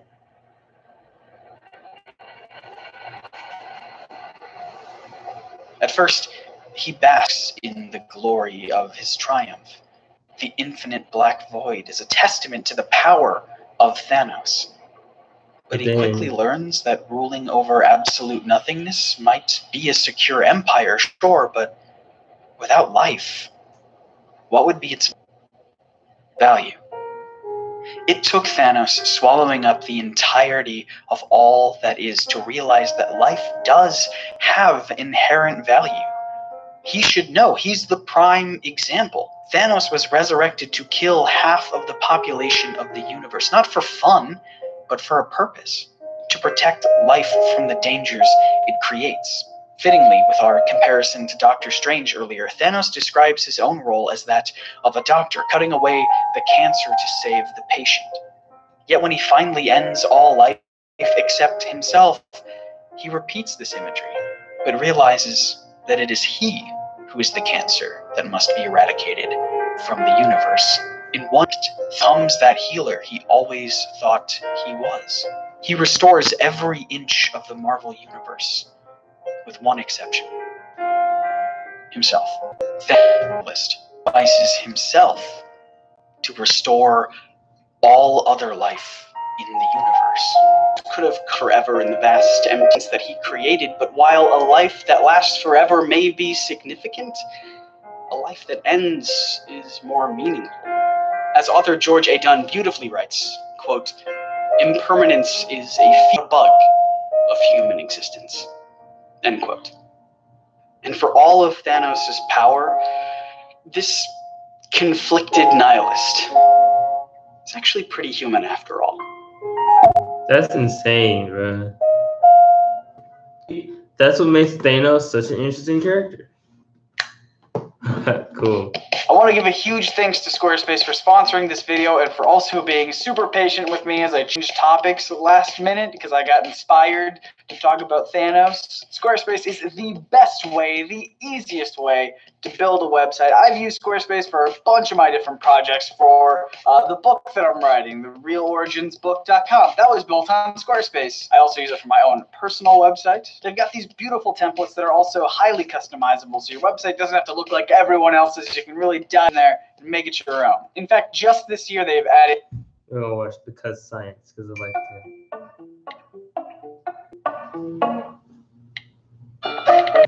What's an end when face enemy but there, hanging the power of Thor has been shattered. Make a new weapon, one that takes the power of the cosmos itself to forge. But how much raw energy does it take to make a weapon worthy of the god of thunder and lightning? Before we begin, this video contains spoilers for Avengers Infinity War. If you haven't seen the film yet and you want to avoid any spoilers, turn back now. I'm serious. Alright, about halfway into Infinity War, Thor, Rocket, and Groot travel to an ancient dwarven forge in space in order to craft a weapon that can take down Thanos or buff Grimace. However, they can't craft that awesome axe without a whole lot of heat energy that the forge harnesses from what Thor calls a neutron star at its center. But how much energy does a neutron star put out? And how much of that energy does it take to turn Uru into the ultimate weapon? First of all, our power source. What is a neutron star? Well, very basically, a neutron star is what happens when gravity beats the pressure that holds electrons and protons apart. Imagine that you had a massive star with 8 to 20 to 30 times the mass of our sun. We're not really sure on the back end of this limit here. While this star is alive, it will be fusing lighter elements together and radiating that energy out into the universe. Lighter elements like hydrogen and helium. And it will do this until the star runs out of this fuel.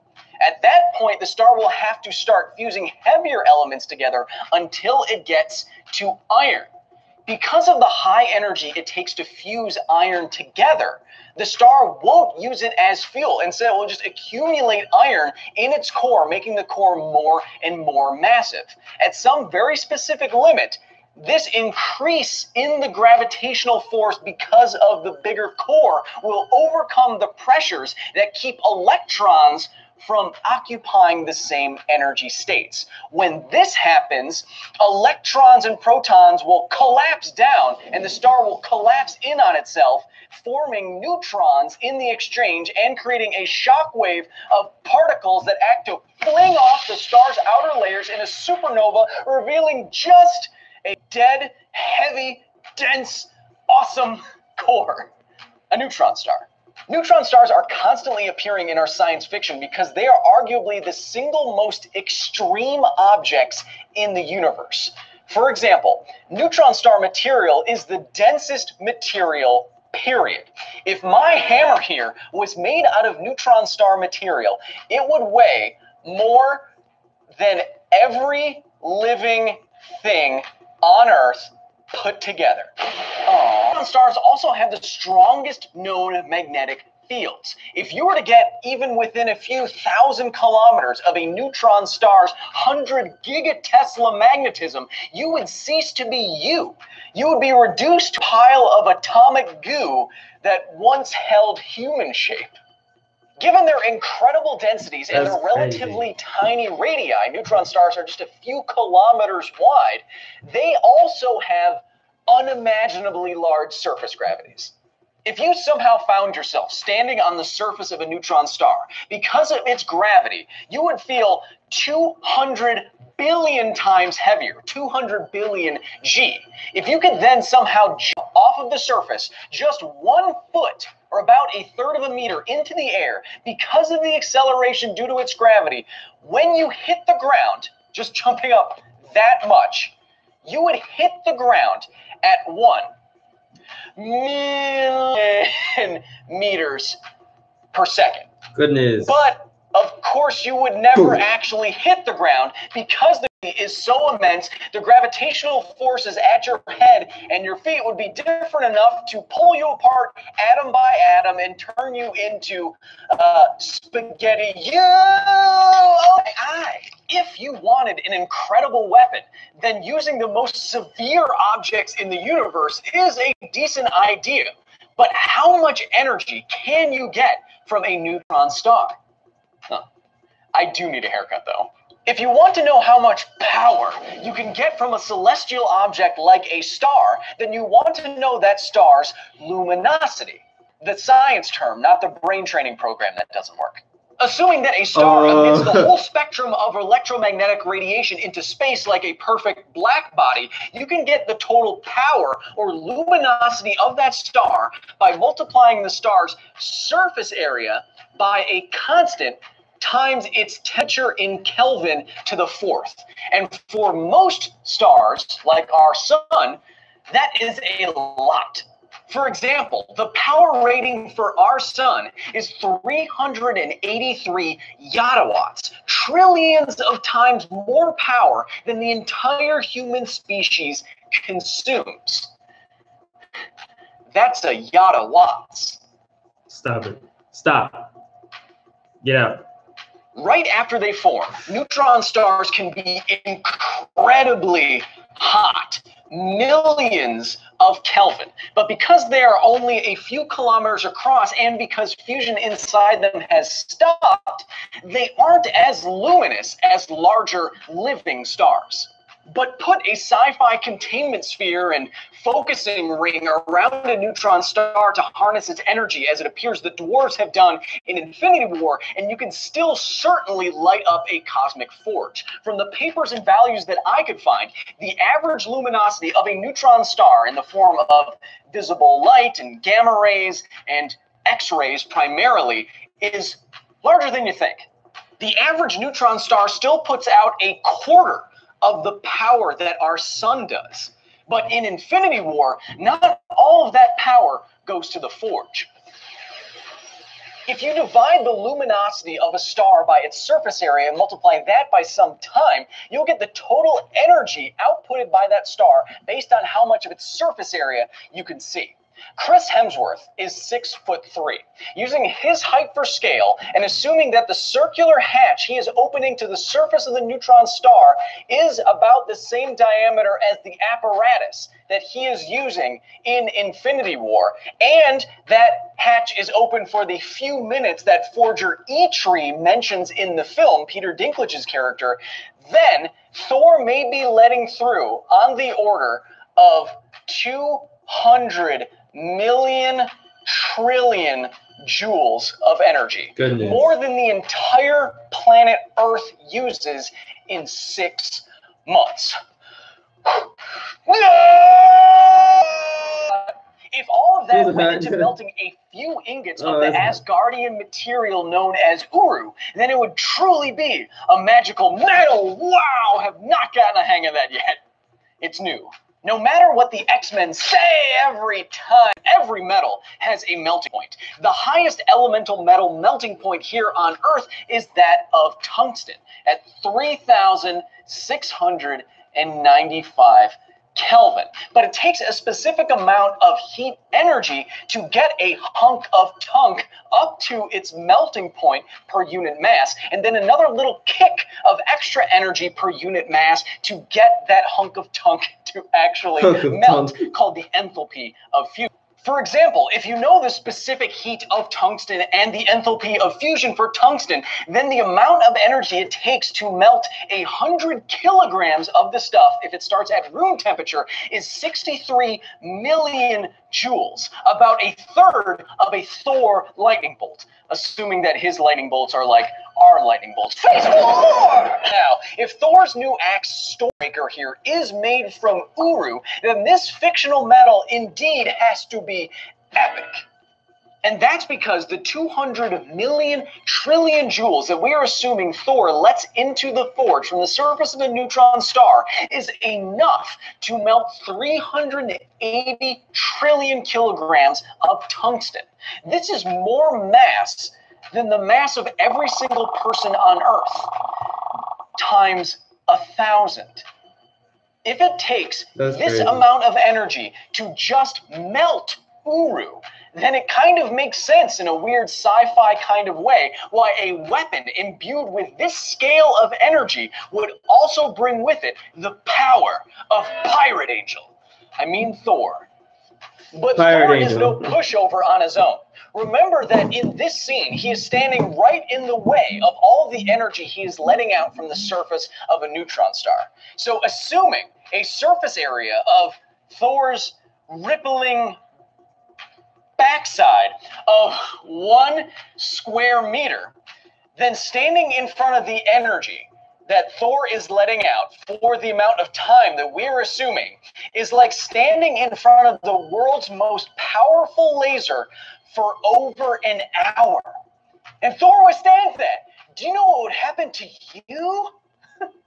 The total amount of energy that we calculated to melt just a hunk of Uru, like we've done in Infinity War, is enough to vaporize everything but the skeleton of 6 Earths worth of people. 48 billion people. I regret nothing! So, what does it take to forge Thor's new weapon from Avengers Infinity War? Well, if Asgardian smiths really could harness the luminosity of neutron stars and somehow get around the strongest magnetic fields and surface gravities in the known universe, then it apparently takes more energy that humanity uses in 6 months, pumped into an almost unimaginably resistant metal to make a Thanos-smashing axe that can only be wielded by a man god who should have been vaporized down to a skeleton billions of times over by this process, but wasn't. Considering these cosmically large numbers, of course you'd have to be worthy to wield this thing. Because science. See ya. See ya. I'm not worthy. Fun when always buying stuff to cool their face. Just put a smile on my face. Because what might go down as one of the biggest superhero battles in cinematic history contains a wonderfully geeky thought experiment. What would it really take to throw a moon? Stop it. Stop it. Marvel's Infinity War is poised to be the epic culmination of a decade of superhero films. And finally, it seems a worthy villain has risen to that challenge. Based on everything we've seen him do so far, the mad titan known as Thanos seems extremely powerful. Powerful enough to apparently bring a celestial body crashing down from orbit. But how much of the much anticipated Infinity Gauntlet strength would Thanos need to do something like this? And what would happen if he did? First of all, because of my schedule, I have to film this episode right now, well before Infinity War comes out. No one outside of it has seen this film yet. I would have to manipulate time and space itself in order to get my hands and eyes on this film. So I do not know exactly what is happening in the moon throwing scene. I don't even know if that thing in the trailers is a moon, or if Thanos is really throwing it, so to speak. But people are searching for this scene as though he is throwing a moon, and it's easily one of the coolest scenes in the trailers and therefore the film, and it's definitely the one most worthy of being It's signed. pretty dope. I mean, he legit took it, crushed it down to a smaller size, and fucking threw it. What the fuck is the? If we are wrong about the specifics here, I think we can still learn something. Now, though we can assume in this scene Thanos is throwing a moon at his home planet of Titan, which could be our solar system's Titan, like it is in the Marvel comic books, or just a made-up planet somewhere in the galaxy, it doesn't really matter. We do not know how much mass that moon has or how far away it is orbiting. We also don't know how the moon got there. Is it a naturally orbiting moon, or did Thanos teleport it there? Whatever. For the sake of decent estimations, why don't we give this moon the same values that our moon has? It is 70 billion trillion kilograms and 384,000 kilometers away. Because the moon is massive and very far away, it's going to take cosmic level strength in order to bring it from orbit to the battlefield in a relatively short amount of time. In the trailer, it looks like the time between Thanos beginning his pull and debris showing up is around 10 seconds or less. Again, using our moon as an example and modeling this all very simply as a pulling force on the surface of the moon, Thanos in the Infinity Gauntlet would have to give that moon an acceleration of over 780. I'm sorry. I love that scene when he fucking just made it smaller and just no.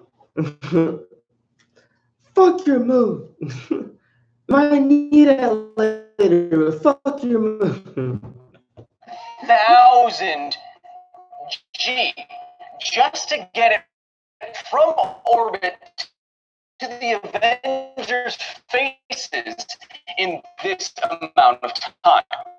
Multiply this acceleration value by the mass of the moon, and you get the pulling force the Infinity Gauntlet would have to apply. And that is 500,000 septillion newtons. This is a billion times harder than the sun pulls on the Earth. But if the Infinity Gauntlet and Thanos actually up the area of the moon, it would overcome the moon's material strength and instantly destroy it. So what if the moon was much closer to Thanos? The Infinity Gauntlet does give him control over time and space, after all. Hawkeye! That's where you were. I don't need you. In a still of our moon throwing scene, we see something very interesting. It looks like the moon is already breaking apart and heating up and cracking during or before Thanos' throw. And if the moon was in fact closer to Thanos, this would be happening.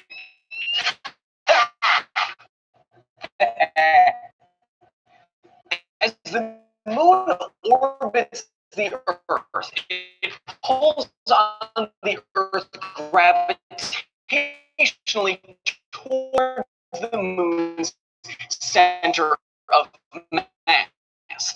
And those lines of gravitational force act through the center like this. But from the Earth's perspective, accelerating towards the moon in a circle like this produces a pseudo force that acts to accelerate all objects on the surface of the Earth off of the surface in a uniform fashion.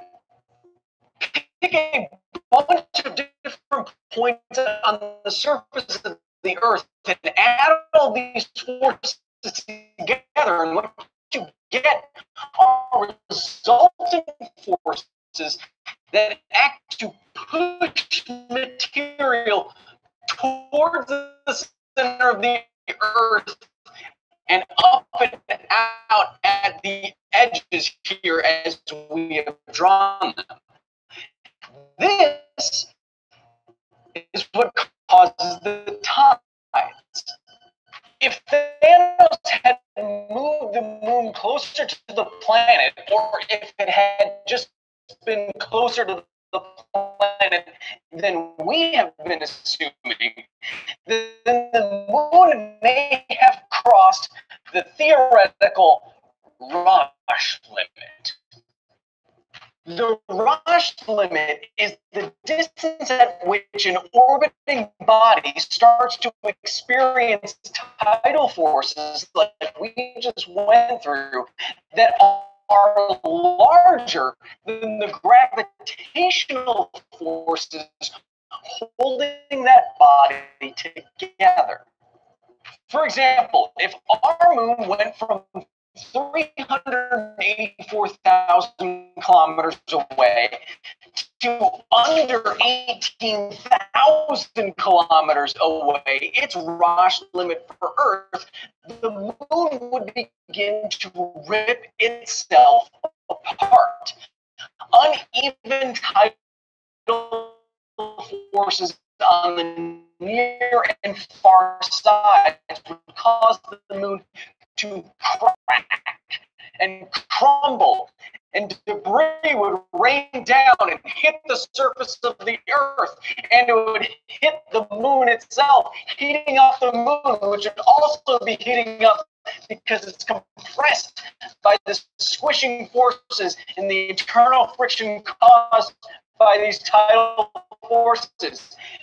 In other words, the moon would look a lot like what we see in Infinity War. If the moon Thanos wanted to throw was already closer to him, then it would take less force and less acceleration to get it down from orbit to the surface of a planet. And it might even look like we see it look in the film, because inside of the rock limit, the tidal forces would crack it and compress it and heat it up. That all works. But tidal forces inside the rock limit break down celestial bodies relatively slowly, like over thousands of years. And moons, at least our moon, like we are using as an analog in this example, are made of relatively fragile materials. Our moon has the compressive strength, on average, of concrete. Hey, the Dead If you do the What's math up, man? and you figure out the What's up? We all doing great. I don't know who's even watching. I know the Dead Otaku probably is. I had like a thing in my throat. Oh, enjoying this. Like, it's been 2 hours, right? It's been 2 hours now, and holy shit. I didn't realize it was 2 hours already. But yeah. I'm watching how Thanos throws the moon. My phone's died. It's dying. So I'm gonna have to like end that video. End that video real quick. You know how it is. Yeah. So yeah. Um that's it's crazy. Like it's crazy how like the science behind all this stuff. That's why I like watching them, because they beyond, because science. If you don't know who they are, it's because science, and you know they do a lot of, like, they go to like popular culture, and like they go, or popular movies and stuff, superhero movies. Like, is this even possible? Let's break it down with science, because that science is cool. Hey, ow, excuse me. Yeah. Hope you guys are having a great Sunday. I don't know if I should like do this all day, or if I could just like do 2 hours and then stop, and then 2 hours again. I don't know, because I don't want to do it all day. And that's the thing, like nobody's gonna, like, if somebody's watching on the replay, like they're gonna fall asleep before they even get to the good stuff, like right now. You know, so I don't know. I don't know. Let me know your opinions and what you think I should do. I got a schedule down, but I want to see what y'all think. I don't know. Let me go charge my phone, because my phone is dying.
Say something, I'm giving up on you.